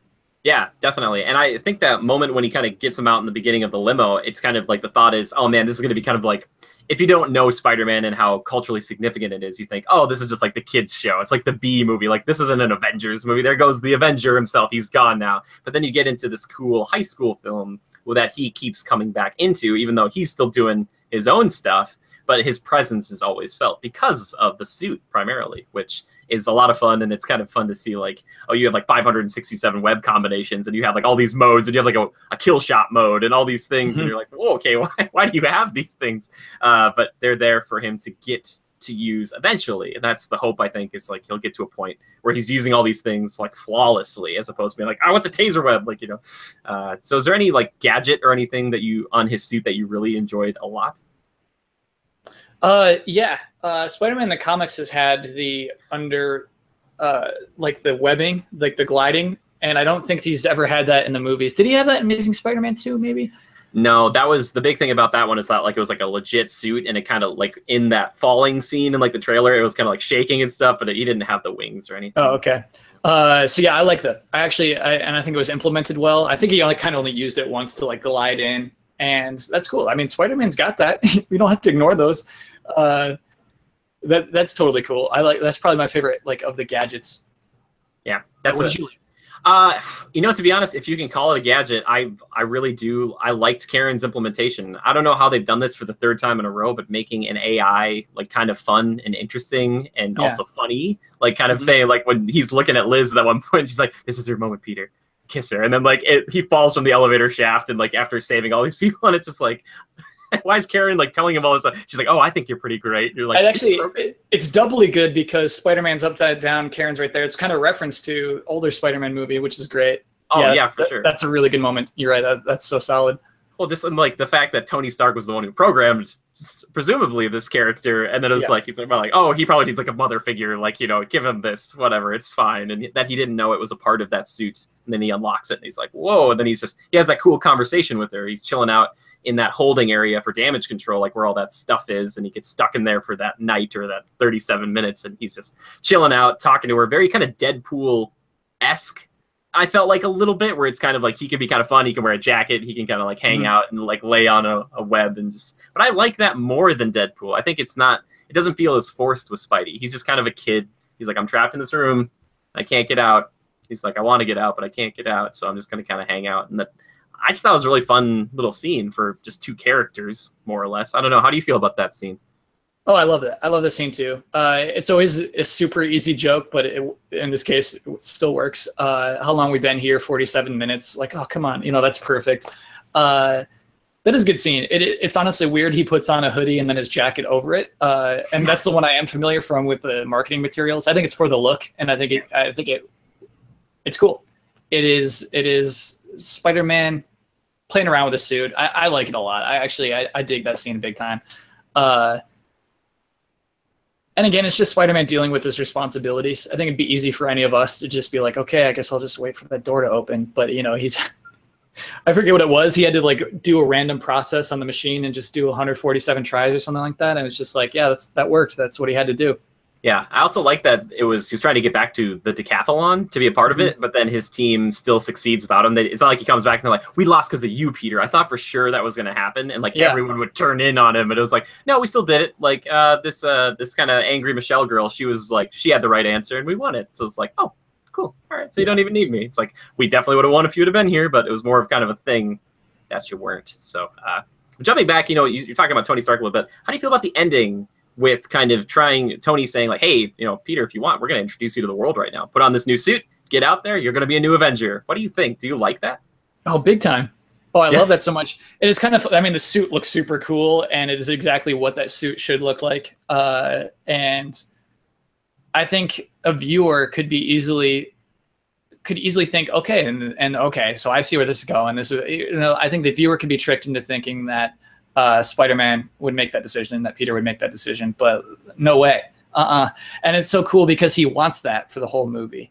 And so to be at this point at the end where he knows that's not his role is strong. It's really, really strong. And then, yeah, I mean, it's, I think more for the joke that there actually were reporters back there and everything. I think it's cool. I think it's cool that Spider-Man surprised. Here's another thing that's super cheap that like still I love every time is that Tony actually paid attention to the things that were happening in Peter's life. Yes, thank you so much for bringing that up. I love you so much. Thank you. Please go on, go on. Yeah, because that was like, I realize that's cheap, but the idea is that he's sending these text messages to Happy that totally get ignored, that go off into nowhere. But the reality is that Tony's actually keeping track of everything going on in Peter's life, and that's so cool. Every time that'll just like warm your heart. I love that too. He's like you can't just like, you just go back to doing whatever and saving old ladies and they can buy you churros or whatever. And you're like, oh my God. Like, I just imagine Tony Stark just kind of like looking at his phone at night and he's like, and he listens to it and he really cares about it, but he's got this kind of cool guy vibrato where he's like, I can't, you're not going to be just like this thing I have to take care of. I don't really want a son. It's hard for me. I had a weird relationship with my own dad, Tony's thinking, and then it's like, okay, but I still care about this kid and I see potential in him. But yeah, man, what a good call. Thank you for bringing that up. I really appreciate it. That's one of my favorite things too. I was like, oh, Tony, you're like such a jerk. And then you say that and you're like, yeah. It just kills you. That's what like the pro screenwriters, they come in and just like, yeah, just do that. It's simple. Like, I feel like there's just like screenwriting geniuses that are like, this is hacky, it's cheap, but it'll work. Trust me. And they're like, you're right. Yeah. And and also to add on to that, at the end, I think Iron Man even says to him, he's like, okay, so you're like, you still want to be, or even maybe Spider-Man says, he says like, I want to be for the little guy. I want to protect the little guy. I don't know which one of them says it, but that is like a pulled quote that Tony says in Civil War. He's like, so you're just doing this for the little guy. And Peter's like, yeah, I want to protect the little guy. It is like, that through line is still there about Peter's character. It's not like he's like, yeah, I'm big time now. Like, I got things to do. I'm going to go, I guess, be like almost a mercenary, like go live in this Avengers mansion and just be like, yep, I'm just going around the world doing whatever the Sokovia Accords want. I was thinking about the logistics of it. If he would have taken that, like, do you think about that at all? It's like, okay, so it's like Spider-Man and Vision living next door to each other, and Spidey's like, hey Vision, what's going on here? Because that's the truth, is it's so much less interesting. It's so much less fun. Yeah, totally. Did you like the surprise of Pepper Potts coming back? So is that a surprise? Basically, the reason why I was surprised is I thought that Gwyneth Paltrow doesn't do the movies anymore. Yes, we all thought that. Okay. There was kind of like some things going around, like in Civil War, Iron Man says like, we're on a break, and Gwyneth Paltrow was like kind of expensive, and apparently she was a lot of work to deal with, and it was. At that time, I think Natalie Portman was also leaving. So a lot of the love interests for these main characters were kind of like, it's too expensive to have you just hang out and be in it for like 10 minutes. So when she showed up, I was like, whoa, she's back. So that was a surprise to me. But does that mean anything to you? I mean, they're kind of, the announcement was then that they were going to get engaged. And that was like the big deal for like those reporters who were waiting there to see Spider-Man. It was like, actually, nope, it was Tony's proposing to her and all that stuff. I was like, I don't know. Yeah, no, it doesn't mean a lot to me. It doesn't touch me in an emotional way, to be honest with you. Yeah. And God, I can't remember how Iron Man 3 ends, but like she gets a suit, right? She gets she basically has like the superhuman fire powers. Yeah. And then she fights and beats the Mandarin, and then Tony blows up all of his suits, and then he gets the surgery done so his heart isn't basically a metal hole anymore. And that's how Iron Man 3 ends. And then he talks about in Civil War, he says like, Cap, I was trying to get out of this game. He's like, I had to blow up all my suits, and then there was Ultron, and then, and he's like, I can't stop. I don't want to stop. And Pepper doesn't want to be a part of that. But now he's kind of heading the Avengers. It's like, well, then why is Pepper back? She's like, you know what, Tony, I've decided to give up over all this, and I still love you, man. Like, it was just weird to see her show up. Yeah, it was a little cute. Yeah. So I don't know. It's kind of there. But how about Happy Hogan? Did you like him in this film? Yeah, he doesn't do anything to make you like him, but he's good. He's good, like, point of frustration for Peter, which I think is really good. Yeah, I think he's almost like grating just because he's supposed to be. Yeah, exactly. The worst thing is when he hangs up on what's the friend's name? The guy in the chair. Ned. When he hangs up on Ned, that's like, oh, come on, Happy. Come on, dude. That's rough. That's like, and also Ned, like, I thought he was kind of a really fun character, and I think he's an amalgamation of different comic characters into one, and they're just like, yep, it's not going to be Harry, it's going to be Ned, whoever Ned is, like, just some guy. Yeah. I wonder if he'll be kind of throughout the rest of these then too, potentially then. So. Yeah. I was so annoyed by Ned. I was like, oh, Ned, you're a liability, but he kept the secret. He was good. Yeah, for sure. And also his biggest goal in life, it was cool because they're still high schoolers. And he's like, all right, what you got to do is we're going to this party. And you drop down and you're like, yeah, I'm here to see my boy Peter. And, oh, hey, Ned, how's it going? Give me a fist bump. And then just like kind of get out of there. Like, that's like their whole goal was to be like, yeah, we're the cool guys now. Like, yeah. Mm-hmm. And Ned just got his little hat on and he's like, this is who I am. And it's so cool. I mean, you can play out how that scene would have been. You can play out that movie, but, Peter Parker's Peter Parker and totally didn't want to do that party. That's so cool. I love that. I love it so much. Oh, totally. One thing we talked a lot about this film, but we have not mentioned one of the standout things to me which is the villain. We got Michael Keaton. Yeah. Okay, how are we so lucky, Kyle, to get Michael Keaton, Kurt Russell, and Michael Douglas like in this superhero? Like, I know that we have these big name actors in these movies now, but like to think of these kind of pretty well-known actors and pretty beloved, to have them be like villains or just other ancillary characters to these other like up and comers, it's just like, so like Michael Keaton like playing the third time like some sort of flying creature. You're like, all right, so let's do it. But what did you think of his performance? His performance to me wasn't great until a specific moment. When he accidentally kills Shocker 1 and then just says like, oh, I didn't think that was that gun. That to me is kind of like a comedic dishonest moment. You know what I mean? Like I believe that person would have a greater reaction to accidentally killing someone instead of using anti-gravity on them. The moment where it paid off to cast Michael Keaton is obviously the moment where Peter Parker shows up at that house and he's at the door. Yes. And at first you're like, uh-oh, did he sneak in here? Did he capture them all? And then you're like, oh no, he's the dad. He's the dad. And he plays that so well. But like the moment where like it's like this is very clearly a good actor is the drive. When he's putting everything together is that car ride. And that's so good. That's so good. Did you enjoy that twist just in general? Yeah, I did. I thought, here's the dumb thing, is that I was watching so much of this movie wondering, like, I wonder why they didn't show his family. I wonder, and maybe they just didn't want to, like, get into it. And so, that's why they didn't show it. But, like, you get it. You get his drive. You don't really get his drive the whole entire time. Like, why did this guy do construction? Why does he sell weapons now? But once you finally see his family, that's when things make more sense and you can kind of have some compassion for the character. Yeah, I was sitting with my buddy in the theater, and when it happened, he was like elbowing me. I was elbowing him. We were both like, "Oh my god!" Because it was a twist that felt genuine. In that we're just a stupid audience. Like we didn't ask that question. It was like you were kind of asking that question to yourself. But I never thought, oh, I wonder what his family's like. He wasn't, saying all the times like, I got to do this for my daughter. I got to do this for my daughter. Like if that's the case, like you get a Flint Marko from Spider-Man 3 and you're like, okay, we know his family is set up. We know what his daughter looks like. If you keep talking about that with Vulture and never show his daughter, you think like, all right, when's she going to come into play? Oh, who could it be? Yeah. But when that happens, you're like, what? And it changes that whole scene. It's like there's so much stress just for Peter to be like, yep, I'm just going to be a regular high school kid tonight. I'm going to go out with the senior who I really, really like. And I've got, a corsage for her. And then just like, it's like, and he's got a knife and he's just got to like giving him the whole dad talk, but it has another layer because Peter can't stop staring at him. They take a picture. He's like, I love it. Matt, you're right. That car ride scene, man, that feels intense. One of the most intense moments I can think of any MCU film, that whole sequence. Because he says, I will kill you. Yeah. I'm so glad they were able to put that in the script. I'm so glad they were able to have that line because you don't hear that very often. You hear, I will destroy you or I'll stop you. I will annihilate you. But I will kill you is so direct. He meant it. And yeah, that is a strong scene. I like that.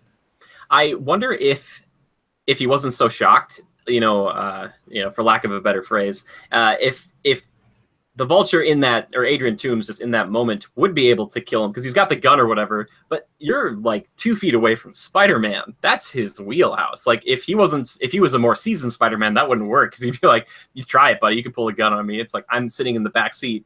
Like I can get to you and this fight will be done. But you pull up to the high school, the dad's there, the girlfriend's there, and you can't be like, yeah, I'm just going to beat up your dad for a hot second. You can't get into that. So I think that's why that scene worked, just because of his age. Yeah. So yeah, I really enjoyed that whole sequence. And the Vulture itself, how do you make it scary? Turn him into this like metal monstrosity. Because like, are you familiar with the Vulture at all? It's usually like an old dude with like a wingsuit. Usually that's it. Yeah, and he's got a weird thing where like he sucks out your life energy or something. Oh, really? I'll see. Maybe I knew that. I'm not sure if I recall that power, but I wouldn't be surprised. That's cool. But yeah. I think it's a really cool depiction. And I like the fur on the flight jacket and everything. Like it's all like it's really well designed. It's all so good. Yeah. And it's funny they kind of tacked in the Shocker because his costume looks ridiculous. That is one of those things where it's like you look at the comic book and you're like, we can't do this in a movie. We can't. And so like he just kind of had like yellow sleeves that looked like the Shocker sleeves. It works. Which, by the way, I don't know if you picked up on this, but, well, you might have, only saw Captain America Civil War once, but those are just, I believe, enhanced versions of Crossbones weapons from the beginning of Captain America Civil War. The guy with the mask, where he's kind of punching Cap around. It's like, oh, that makes sense. Yeah, so that Shocker way, can do that beams. He's not necessarily just punching dudes. Yeah, it's typically a concussive blast. As a child, I remember thinking, why do I have Shocker and Electro? I was like, are we doubling down on electricity? But then after watching more and more shows, it's like, oh, he kind of hits you with a blast and kind of sends you into things. But this is more of like an electric knuckle kind of punch boxing thing. So they'll probably, if they bring him back, I wouldn't be surprised to see an evolution of that character. Yeah. So I think he'll be back. Yeah, I hope so. Also, the first Shocker, Montana, actually, that's the Shocker from Spectacular Spider-Man, the cartoon show, which could be a nod back to that one. I've just been watching that again. Really? Yeah, it's really cool. It's like, I just love that they, like, there's love here, man. This movie's oozing with love and all this stuff, and it's just good, man. Even the suit for Vulture, like you're talking about, I love that he can use it independently. Like, he's like, I wasn't trying to knock you down, Pete. Like, I'm just trying to, bring this building down on top of you. He's like, I needed a little bit of time. But yeah, did you? He even calls it her. He calls the wings her, which I think is cool. Yes, he does. Oh my gosh, that's so good. And they don't really show as much of him building that thing, but obviously his Tinkerer, I think, is the other like kind of villain, but his little handyman make it. But being like Chitauri tech kind of, or something along those lines, maybe having that, maybe I don't know, but I really like it. But did you think he was a scary villain? Not until not up until the scene where it's like he's in his home, I think. Sure. And up until then, I think it's kind of like, oh, okay, he's a bad guy who can throw a Spider-Man. And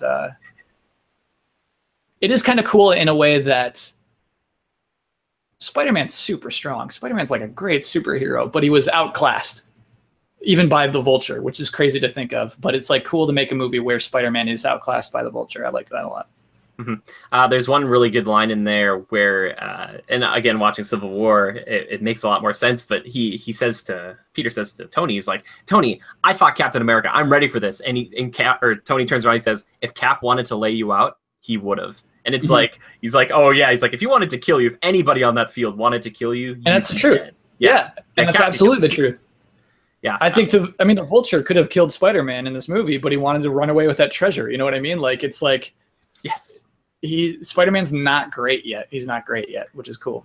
Yeah, and he's not bloodthirsty, or for Vulture, he's like the RP is there where he kind of looks and he says, like, he's like, oh man, I really got to this is like my last big score, and you're not worth it, kid.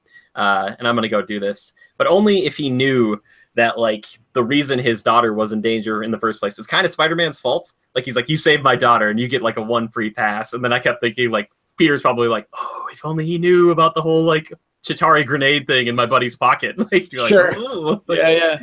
Like, I'm gonna kill Ned, and you're like, okay. Yeah. Is there any other thoughts on just the Vulture or Michael Keaton in this film at all?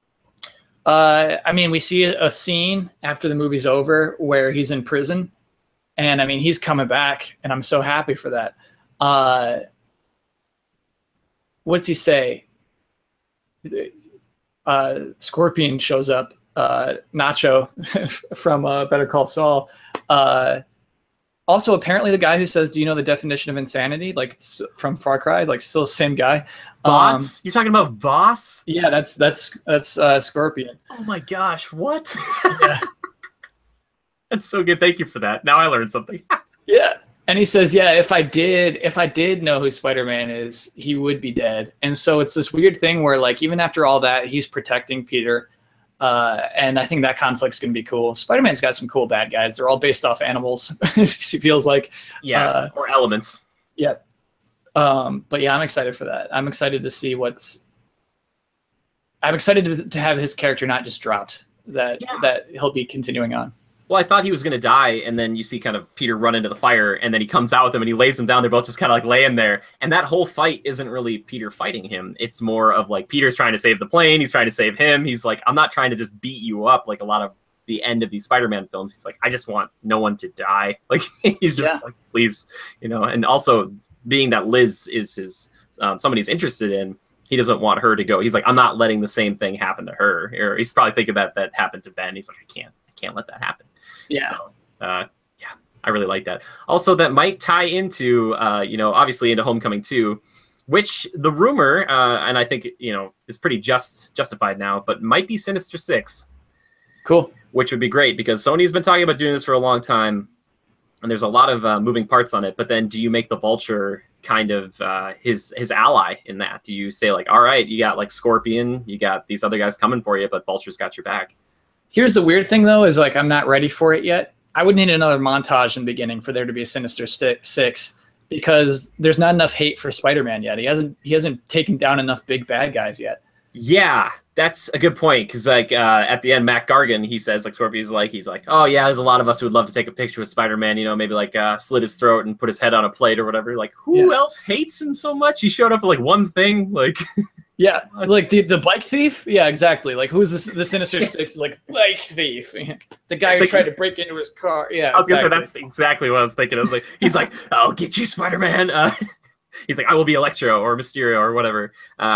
But is there any characters besides Scorpion that you'd like to see be a villain kind of coming up for that next one? Yeah, I think you got to do Dr. Octopus again. I think you got to do that. Oh my gosh, Spider-Man's guys, like, the Lizard is cool. Oh, and that's so sad about the original trilogy of Spider-Man that, like, they had Kurt Connors in 2 movies and it just, or maybe even 3, but at least 2, and it just never, it was like he's there with the missing arm and it's like, yeah, like, so sad. And then he does show up in Amazing Spider-Man, and it's just you need this. Not have this. I don't know what these are called. I guess a snout. I don't know what you would call that, but yes, you're totally right, man. You're completely right on that. That whole weird face kind of, it doesn't play. Well, I think the hard part for animators is that, like, there's no logical way for you to be able to do this and say English words with your tongue. Like, it's just not possible. But figure it out. I don't know what to tell you. Figure it out. I would love you to direct that next Spider-Man movie. You're walking all the animators like, all right, guys, quick thing. Lizard is definitely having a snout. No ifs, ands, or buts, and figure it out. And they're like, oh, bye. Yeah. It's like the same thing that happened with Yoda. They're like, we're doing a full CGI Yoda. And then just Lucas walks out of the room. They're like, all right. But yeah, no, I'm totally with you there. But Lizard would be, I'd love to see him come back. Also kind of keep the, don't get rid of the lab coat. Keep the lab coat. That's part of the Lizard. So cool. Like, yeah, it's like a Sweet Frankenstein's monster type of situation. Like, kind of one of the same. And he can still think, because he can still think. Yeah, keep that lab coat. Yeah, Spider-Man's got some cool ones. Like, Kraven the Hunter's cool, but, like, again, it's kind of this weird Batman issue where, like, I wouldn't want to see. Well, the thing is, they pulled it off. They had Vulture as the main villain, and they pulled it off. They didn't need it to, like, emphasize anyone else more than that, and I think that's pretty cool. And so, yeah, Sinister Six for the next one would actually bum me out. I think it would be overload for where Spider-Man is at right now. Yeah, and that might not happen. It might be a variation, or it might be like this one where you just have maybe just a couple of them. It's just Sony's been pushing for this for a long time. Obviously, Amazing Spider-Man 2 was very much a lead-in. They're like, walk past, like, they're like, oh, it's Vulture Wings and Dr. Octopus and the Rhino. And it's like, oh, God, you guys didn't earn this at all. But, there's another character, Rhino, you could probably easily put in as kind of a low level starting the movie off, like they did with Amazing Spider-Man 2, but like have him already in the suit, like adhered to the suit, and so much fun quips with Peter with Rhino. Like Rhino's just a big dumb dude in a suit who's like Juggernaut, just kind of running around. It's like, where are you going, big guy? But there could be some really fun jokes between like Rhino and Kraven.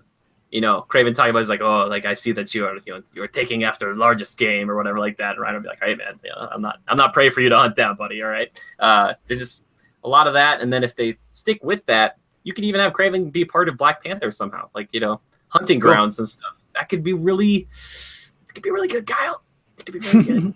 Right now, it's just hard to put a giant, like, man who looks kind of like a lion standing next to a lion with a sniper rifle in New York City, like on top of a building, who's like, we will go kill Spider-Man. And it's like, okay. Right. But yeah, what else? Anything else you want to talk about Spider-Man Homecoming? Any other things you want to mention or get into? No, we covered it. We covered that movie. It's a very, very good movie. I'm so happy that things worked out with Marvel and Sony. And it benefits the movie. It benefits the story and the characters and everyone for those two huge studios to collaborate with each other. And I think that's pretty cool. Yeah, I'm very hopeful for the future. I really appreciated that the comedy was there. One thing I love so much, and you probably as a video producer get this too, but like the kids who are doing like that TV show at the high school, and they kind of do these weird awkward zoom ins where they're just kind of sitting there just like awkwardly. It's like, oh, it's so good. Like it's just so like high school, like just it gets it. It just nails that tone. Or like when they're sneaking around, Ned and Peter, and Peter's trying to like see where these bad guys are going in his high school, and Ned turns around, these kids, he's like, hey, what are you guys doing in there? And the kid's like, chess, like they're the chess club, they're just playing chess or whatever. It's like, just they knew what they were doing with this one, and I haven't felt like that with Spider-Man since maybe Spider-Man 2. Maybe? Yeah, the huge gigantic hall pass, like tiny specifics like that are so powerful. Actually, that they ground a world so much. I really love that. Yes, I love that. And then I guess the ending of the actual thing where kind of Aunt May walks in on him, and they kind of just like, that little bit.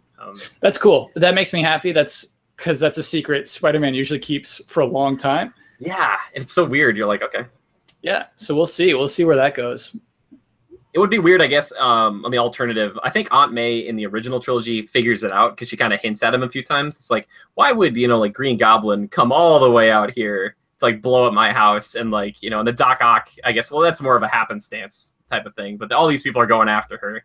And she's kind of like, oh, yeah, like a little boy across the street's been wondering where Spider-Man is. Like, I don't know. Have you seen him around lately? You take pictures of him, right? Like, it's like, oh, okay, we know. But now this Aunt May is going to be like, oh, so that's why Iron Man was here, because he wants you to be a freaking Avenger. I'm not going to let you be an Avenger, So, yeah, man, really good film. Ferris Bueller, like, moment in there, too, which I really appreciated. They even showed a clip from Ferris Bueller's Day Off where he's running through the neighborhoods. He's like, oh, it smells good. And they cut to that movie, and I was like, okay, good. They know, like, they weren't. Did you think that was too cute? I thought that was too cute. I think that was... the movie's got like 6 writers. I think that was a writer hopping in and saying, oh, you know what we should do is, and like on top of that, we should just do it. We should just show it. And you know what I mean? It's like, to me, it was referential enough without like directly having in there. Sure. Why are these people watching Ferris Bueller at their nighttime pool party? I don't know. But like, yeah, yeah. I think they're hoping for that moment specifically. They were like, if some guy comes running through here, at least he didn't stop like by two, like, they just looped the scene hoping for like someone to like, okay, now rewind it, someone will come through. Exactly. But actually, well, they didn't. I love that scene. I love that scene.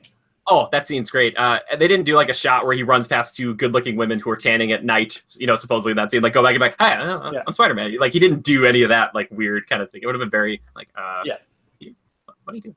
Kyle, I'm not going to ask you to give it a score, but would you recommend people go and see this? And this is for people who love Spider-Man or for people who don't like or aren't big into superhero films. Would you suggest that to maybe even them? Yeah, I would suggest it to both of those people.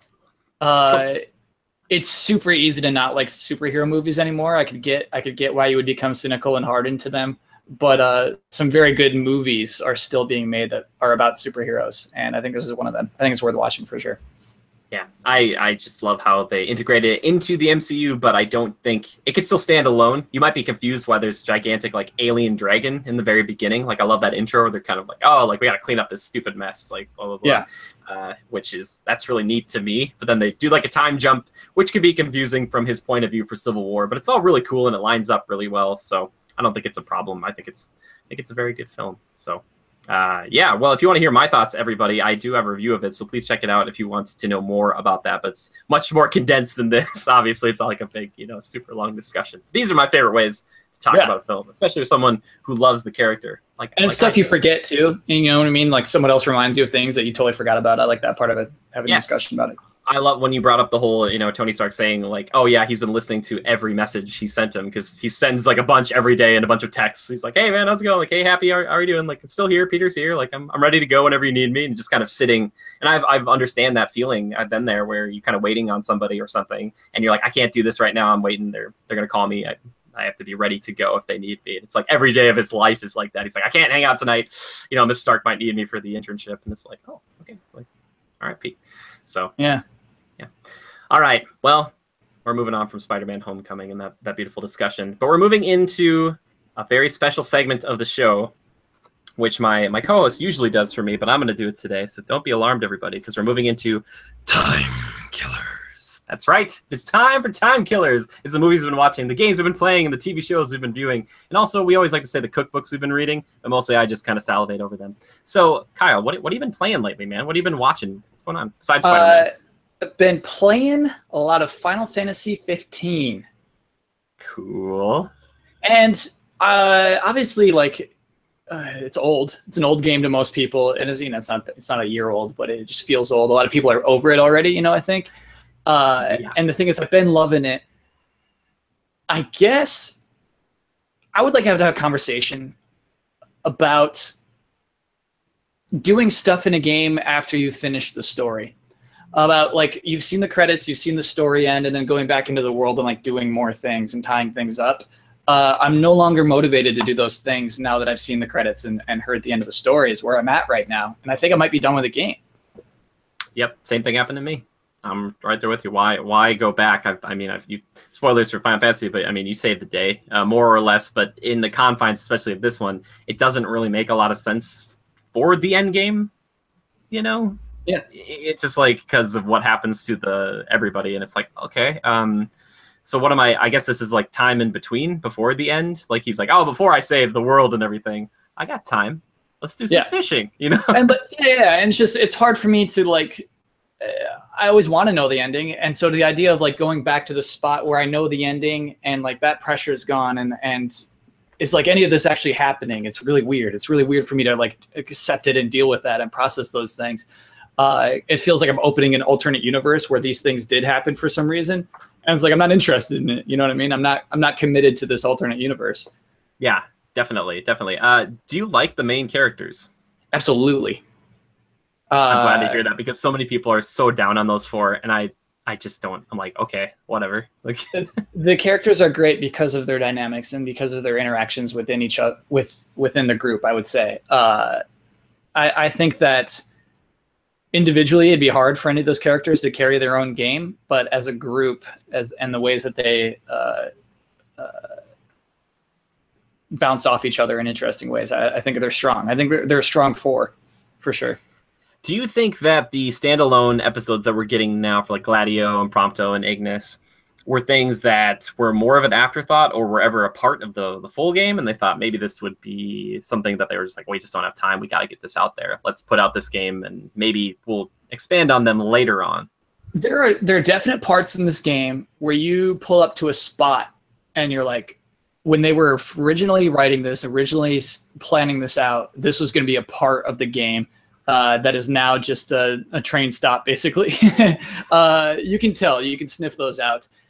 Here's what I think. I think when Tabata took over and was responsible for like taking all of this in, reining it in, and making it a game they could feasibly ship, I think DLC was part of that plan. I bet they've had the DLC plan for a long time, actually.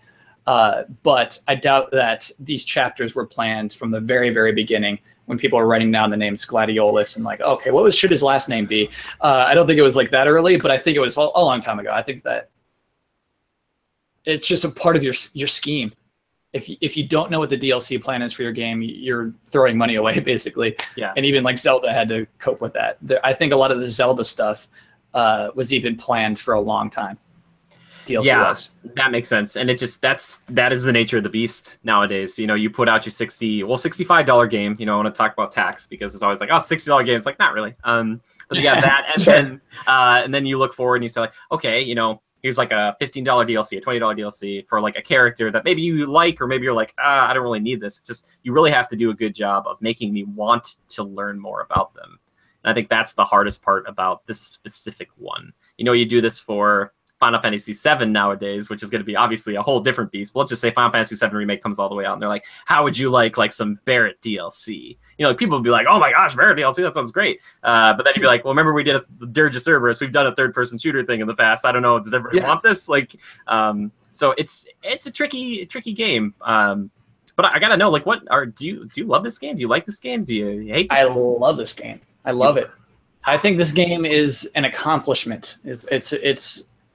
It consistently surprised me technically, just the things it's able to pull off in its scale and in its environments, and tonally, I really dig it. I think that it has been in development for a long time, and there are things that are bad about that, and you can sniff those things out and you can feel those things. But in other ways, it's so confident in its world, and its design is so refined in architecture and characters and enemies and things like that, that some parts of the super long development cycle paid off. And it's cool. We probably won't see a game like that for a while, you know, like it cost as much money as it did to make that game. It's huge. Yeah. It's huge. Yeah, no, you're totally right. There's a lot to that game. Like, and you look at it and, you know, you might say something, oh, it's like the map isn't as big as such and such, but like it's still a lot going on there. And I'd say the combat itself being one of the key standouts for me, kind of something very different than what we're usually used to in Final Fantasy. How do you feel about that kind of shift? You know, obviously it's not been that kind of turnstile based for a long time, but like this being kind of free roaming action. Do you like this concept? Big time. I like it a lot. And so basically, yeah, it's square to dodge and block, circle to attack, and X to jump, and then triangle to port over to something, which I think is so important because we have these big spaces for our battles. And when I used to be nervous about the porting, when I first saw it in that first Versus 13 becomes 15, I was so nervous that like, this game's never going to come out because you're doing this cool teleporting mechanic. And like, why do that? Why even add that? But I realized after finishing the game how essential it is to close space, to have a big environment and an enemy all the way over here. You need to close space with that enemy. And it keeps everything engaging. And yeah, I definitely was less strategic in this game than I've been in other Final Fantasies, even when it comes to battles. But I don't have a problem with it. I wasn't bored for a second. And so I think that's why should be considered a success. I need to know what I'm gonna mess with my lighting here for just a second, but I need to know what your favorite summon was in this game, because there's a few of them, not a ton, but I want to know. We'll have to throw some spoiler. Honestly, we'd have to throw some spoiler switches for me to tell you my favorite summons. Do you want to throw some spoiler switches? We can. Yeah. Just it'll be a 30-second spoiler switch. Okay, so it's the final one. This moment where the game opens, where you're fighting. They say Ifrit. I've said Ifrit my entire life. Apparently, it's Ifrit. The game opens with that battle, and I didn't realize that's what that battle was in the first 30 seconds of playing this game. And so being back there and like, oh God, we're fighting Ifrit right now. And it not being a fight where he just goes down like the other ones, like I couldn't just throw my swords at him and he's like, oh, I'm dead. First I had to summon Bahamut and he did some damage, but then Ifrit just stands up. He's like, okay, I'm off my chair. Let's do this. And then you summon Shiva and she's like in her bathing suit and there's like there's like 12 of them and they all come up and like they're right behind the king and then they just blast them. That's so cool. It's crazy. Here's the thing. Here's the weird stuff, though. I've played that environment in the demo. It's crazy to me that I think even at that time, when I was able to play that environment in the demo, the final environment of the game, essentially, they didn't know how that game was ending. It's like, why put the final environment of your video game in a demo? Why do that? I think they were still putting the pieces together at that point. And so that impact was lessened a little, but it's a huge, tall building. And the way that the camera will actually like pull back its zoom as you lower it behind you so you can see the height of it. It's so interesting, and I love that. And so I loved having that battle in that space and the summons coming to that area. So cool. I can't agree more with you. I absolutely love the intro where you see Ifrit, whatever. And I got this feeling like I was back in like the PlayStation 2 days where I saw this amazing thing in the beginning and I couldn't understand what I was looking at because I knew kind of what was going on. I'd kind of heard the rumors about there being a jump in time and that these characters might not always be the same age throughout the game. But seeing that in the beginning and thinking this game is going to be something else. Like, this is going to be something that is so much bigger than I can anticipate. And it isn't like that throughout, at least not in my eyes, but that moment establishing that and then getting back to that point, kind of like 72 hours earlier, like a TV show, which I normally hate. But in this instance, it works out well because you forget about it. Like, I don't know, or maybe it was always in the back of your mind, but when I got back to him, you're like, oh, you're like, I'm going to meet you again, buddy. Like, yeah. I thought that was the final boss. I thought, you see like a thing that's like standing like this, like that's probably got to be the final boss. He's sitting in a chair. He's like flaming throne. It's like how could anything else be the final boss? Yeah, yeah. I'm totally with you there. So that's so your favorite summon though is is it Ifrit? It's those two. It was Bahamut down and Shiva. Yeah. Okay, cool. Yeah, the one thing that was kind of interesting about him is that he was a bit different than I'm used to, more of a Dragon Knight as opposed to a dragon. Yeah. Which, did you like that design? Absolutely. You always got to, if it's a different take, I like it. You know what I mean? And so it was something different, something unique. I just love the respect for them in this game. They're the finishers, as opposed to just like kind of dropping them in the beginning of a fight. It's like you hear the music, like if you're in a bad spot, it's like Rama shows up and they'll do different things depending on where you are. You're like, and they come on their own terms. You can't just be like, bleep, bleep, bleep, summon Rama. You know what I mean? It just feels like it's an event every time he shows up. It's so cool. And even, Titan is still like, he runs out just like, you're like, oh my gosh, like that whole moment is so, it's just always gratifying. I played for like 45 hours and never summoned Titan once. He never showed up for me. Oh no, I'm sorry. Yeah, it was a bummer. Yeah, okay, he never showed. He didn't. I wasn't worthy, I guess. But isn't that crazy? Like, that's so weird. Did you look him up? How do you mean? Oh, to watch the video? Yeah.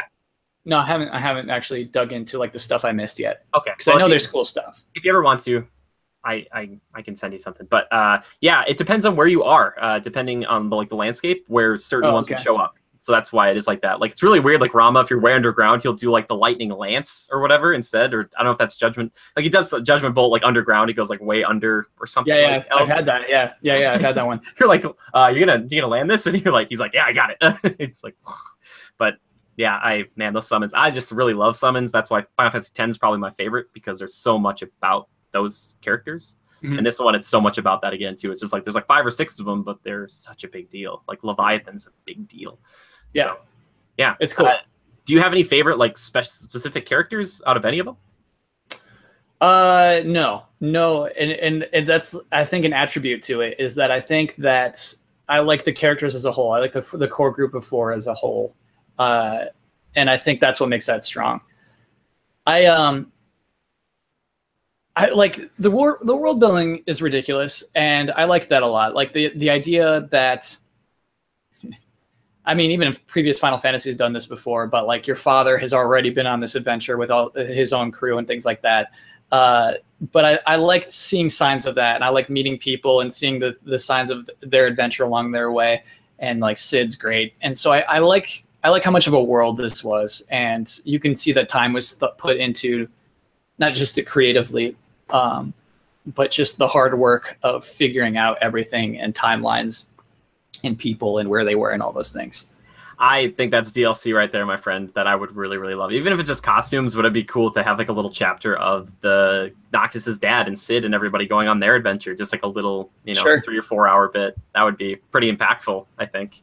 And then he would talk about, maybe he's like, yeah, my wife's pregnant and I can't be doing this forever. I got to worry. I got the wall to protect. Like, I got to make sure that wall is up so the monsters don't get in. So, yeah. So would you recommend, again, talking about Spider-Man, talking about this game, would you recommend this game to people? Easily. Yeah. Yeah. I can't understand why Final Fantasy 15 isn't extremely popular. I'm right there with you. It did sell well. It actually sold very well. I shouldn't say it's not extremely popular, but I don't know why we don't all gush about it every single day. To me, it's like it's such an achievement. It's so crazy to me. I think it's because it's comprehensive. I think it does things both technically and emotionally that are really good. However, there are other games like last year with The Last Guardian that maybe does something, it's a smaller scale, obviously, but the technicality is maybe a little higher, or maybe the emotional drive in some other stories is more prevalent. Like Final Fantasy 15 is hitting a lot of things like this, whereas other ones are kind of skewed like this across the board on like a graph, as it were. Sure. So maybe that's why it doesn't stand out. People are like, oh, it's been a long time coming, and it would never live up to expectations. We've been waiting for this game for 10 years or more. It's like Kingdom Hearts 3. It's like, oh gosh, we have this game. I could play it right now.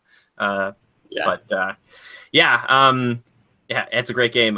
Complete side note, kind of, but this is a show that will be premiering very shortly here. But my sister and I, we cooked some food from Final Fantasy 15. You could make this Ooh, food in real cool. life. It's actually delicious. I was like, wow, this would give me these stat boosts. So, yeah, look forward to a cooking show. We turned it into like a Food Network thing. I didn't even mean to. It became like an hour-plus thing. But yeah, it was a lot of fun to make. But Final Fantasy 15, man, I'm glad that you enjoyed it. We talked about it back in February, and I was like, oh, I hope he likes it. Like, I hope when he gets to it, it's not like, this is not what I wanted. But yeah, it's I don't know. I think it's really good. I scored it pretty highly, if I remember correctly. But I enjoyed that game a lot, and I'm glad that you've gotten through it and you look back on it fondly. So yeah, absolutely. Yeah. Well, is there anything else that you want to talk about as far as killing time goes, my friend? Yeah, what I watched, there was a Netflix series I liked a lot. Oh, Glow. Oh yeah, tell me about Glow. I love Glow. Glow's a cool show. Glow is about a league, a female wrestling league forming in the 80s. And cool. It is I guess when I talk about, like, I don't necessarily like witty quips as jokes, but like more like realness. And there's just there's a realness to it. It can absolutely be cheese. A few episodes are just like, come on, but it's clear that it was not easy to. It's not easy to be a wrestler today, but the idea of being a female wrestler in the 80s is such a task, such a crazy thing to aspire to, and so to see characters have to go through this. It's a rewarding show to progress through. It's fun. Cool. Yeah. So I know Allison Brie, is that from Community, is in it? Yeah. Is there anybody else in there that you would know from other shows, or anybody else? Maybe Mark Maron, you might know. He's like the director of the whole program, and he's really good in that role. He's like, that's perfect casting. Cool. Are you hungry for a season 2? Yeah, big time. Big time. I won't ruin a thing, but like, yeah, absolutely. And I was wondering, is this like, because I'm watching the first 2 episodes and I'm like, this could be a movie. This could be a movie. Why are you making this a series? It's like, no, this is a good series. It's a really good series. How many episodes long is it? I'm going to say 10 or 12. Maybe it's 10. Ooh. I cannot remember. It's one of those things I binged it, and I did not keep track of what episode number I'm on. You know what I mean? It's just like, blah. Also, Netflix, they've done something incredible in that for their original stuff. It's like a 4 or 5 second turnover rate as opposed to like the 20 second. I don't know if you've noticed that. Maybe it's just on my end, but like if it's their own specific original programming, the next episode will come up within like 5 seconds as opposed to like 20. Like for me, it's like, that's curious. I wonder if that's because other people have rules about their credits, and Netflix is like, we don't care how long you show the credits for. Maybe that's it. That might be. I wonder if that's what that is.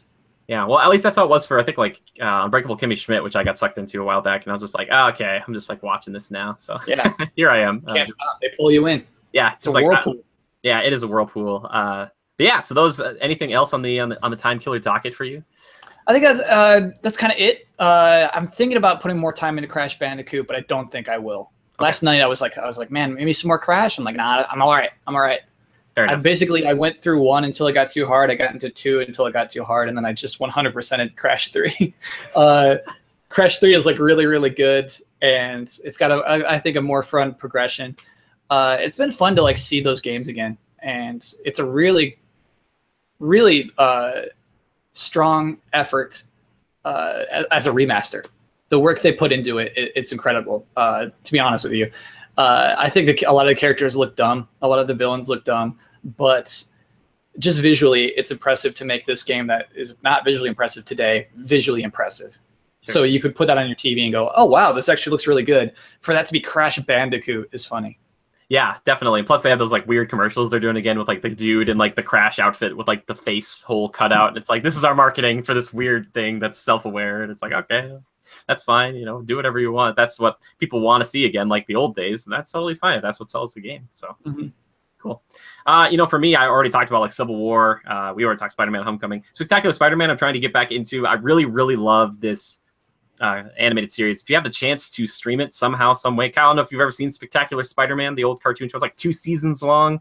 It's not super long. Is that the CG one? No, that is a hand-drawn animated one. The best way to describe it, how it's different, is like all the villains are like really interconnected. So for instance, like Eddie Brock works for Kurt Connors in the very beginning. and he's like a science guy before he becomes Venom, and like Electro gets made at the Kurt Connors lab. It was probably back. It was on like in 2007, 2006, around that time. If you ever get a chance to watch it, I think you'd really appreciate it. They pull a lot of inspiration from like Spider-Man 2 and that kind of the Raimi trilogy, but also kind of flesh out more and more of the characters. And it's really cool. The first episode is about the Vulture, which I was like, this is very apt right now. Perfect. Not very scary in that show. A little bit more terrifying in the film. But yeah, there you go. I think that's pretty much all my time killers. Playing a little PlayerUnknown Battlegrounds, little Here's the Storm here and there, Diablo 3. Yeah, that's about everything. Oh, and Justice 2 when I get the time. That's cool. It's a fun game. But believe it or not, we got to get to the end of the show here. We just have one last segment, my friend, community feedback. Okay, here we go. So I asked everybody what they thought of Spider-Man. Everybody's been loving it. My favorite is from Missile Mage, though. He says, I haven't seen it yet, but it's an awesome film, which is, I'm like, okay. Not wrong. Good. Yeah, you know. Not wrong.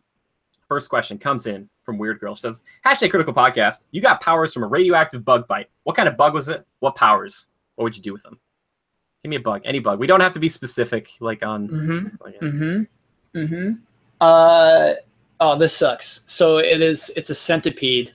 And so what I do is like, I grow really long, and I guess I can just like, much like Spider-Man, I can just climb surfaces really well as like a long man. Okay, that's really good. I was thinking like, what's the creepiest bug beforehand, and I thought of centipede. I was like, no one is gonna pick that one, and then I picked it. That's centipede.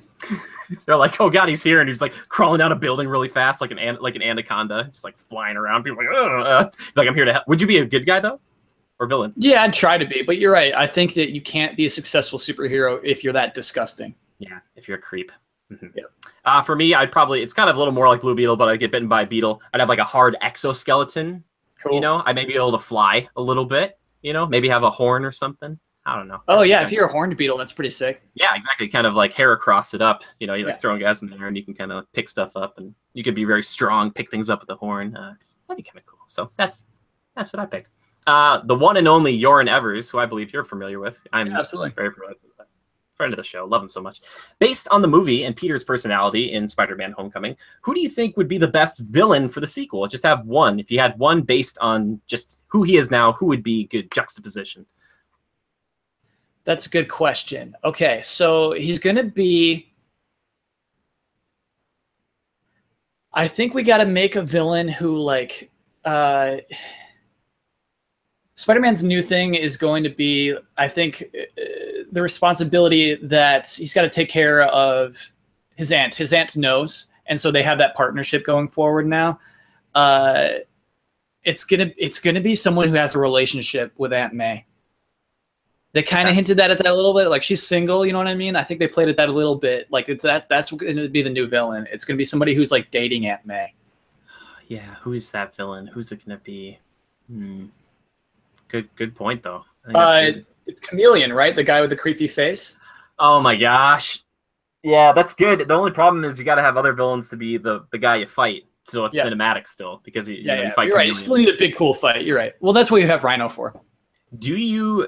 Maybe I'm crazy. Is this where you have Aunt May date Norman Osborn? I'm not. You know, I don't want any Osborns in this. I know you hate them, but everyone loves them. And the big twist would be maybe he's a good guy. Or probably not. Like the Goblin's just money. That's the problem with Venom and Goblin. You have to introduce them. It's like the Joker. I like Hobgoblin. I think he's cool too.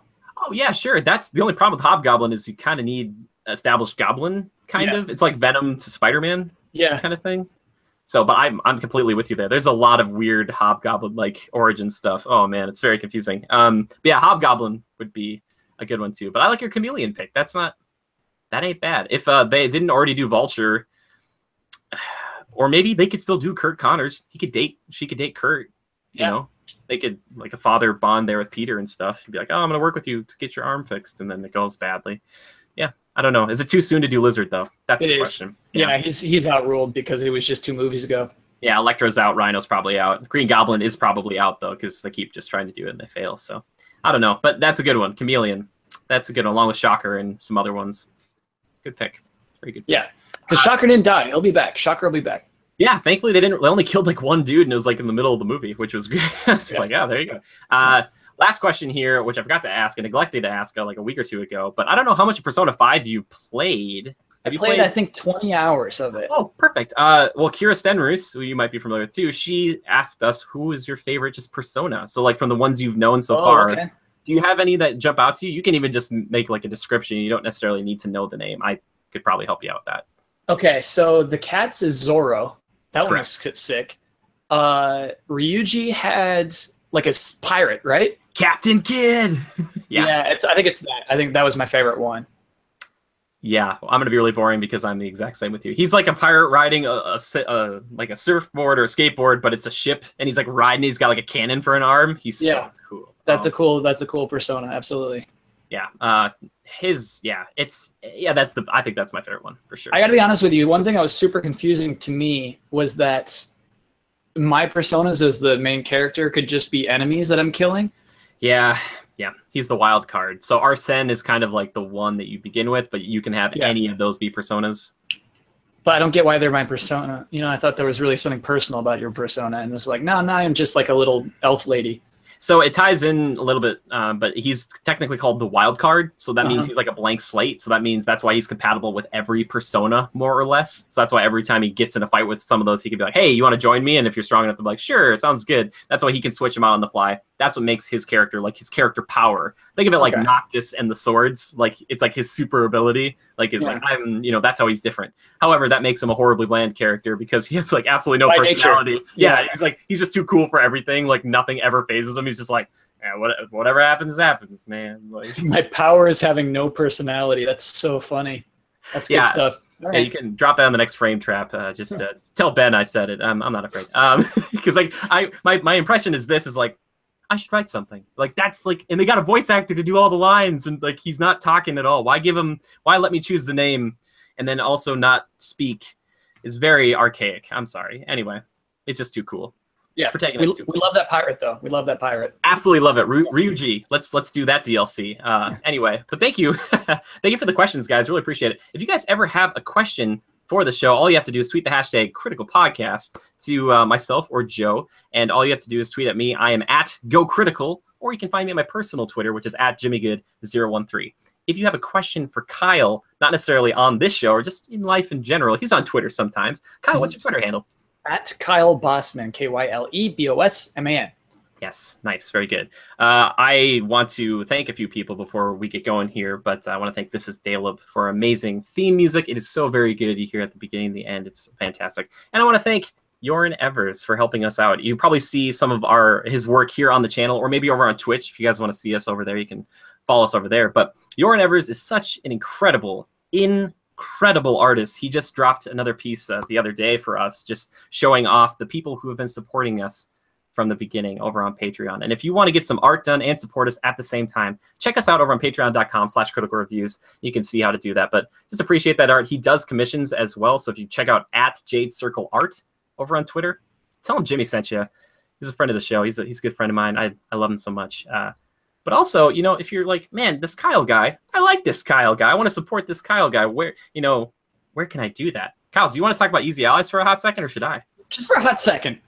Easy Allies is a group of conspiracy theorists searching for the Heffalumps. We make videos about video games and podcasts and live streams, and there's 9 of us. We love video games. We make lots of stuff about video games, and you can find us on patreon.com/easyallies. Yes, also the easyallies.com, and full disclosure, I am a patron, so having Kyle on here it's a dream come true, really. I've followed Kyle in his career for a long time. He started what I consider to be the Attitude Era over at Game Trailers. I will never forget. It's a good Attitude Era, though. It's a good Attitude. Yeah, no, it's supposed to be good. It's kind of like wrestling. But I remember sitting in college and seeing this kind of like these do's and don'ts for PlayStation 4 reveal and all this stuff, and getting into the final Bosman and watching that a lot. And it's a real treasure and a real honor to get to talk to you like this, because not a lot of people get to do this, and I'm just a really lucky guy, and I really appreciate you taking the time out of your day to come. It's a fun podcast, man. It's fun. Yes, well, man, it's only, it's fun because of the guests, because you are a fun guest to have on. So thank you so much. I really appreciate it. And yeah, well, thank you everybody else. I really appreciate you stopping by. If you want to support us, like we said, the Patreon stuff, liking and sharing and subscribing, doing all that can be great too. But please just tweet at us anytime if what you like on the show, what you want to see us cover. We really appreciate that. But thank you so much. And the last thing I have to say is remember to adapt and overcome. And we'll see you next time.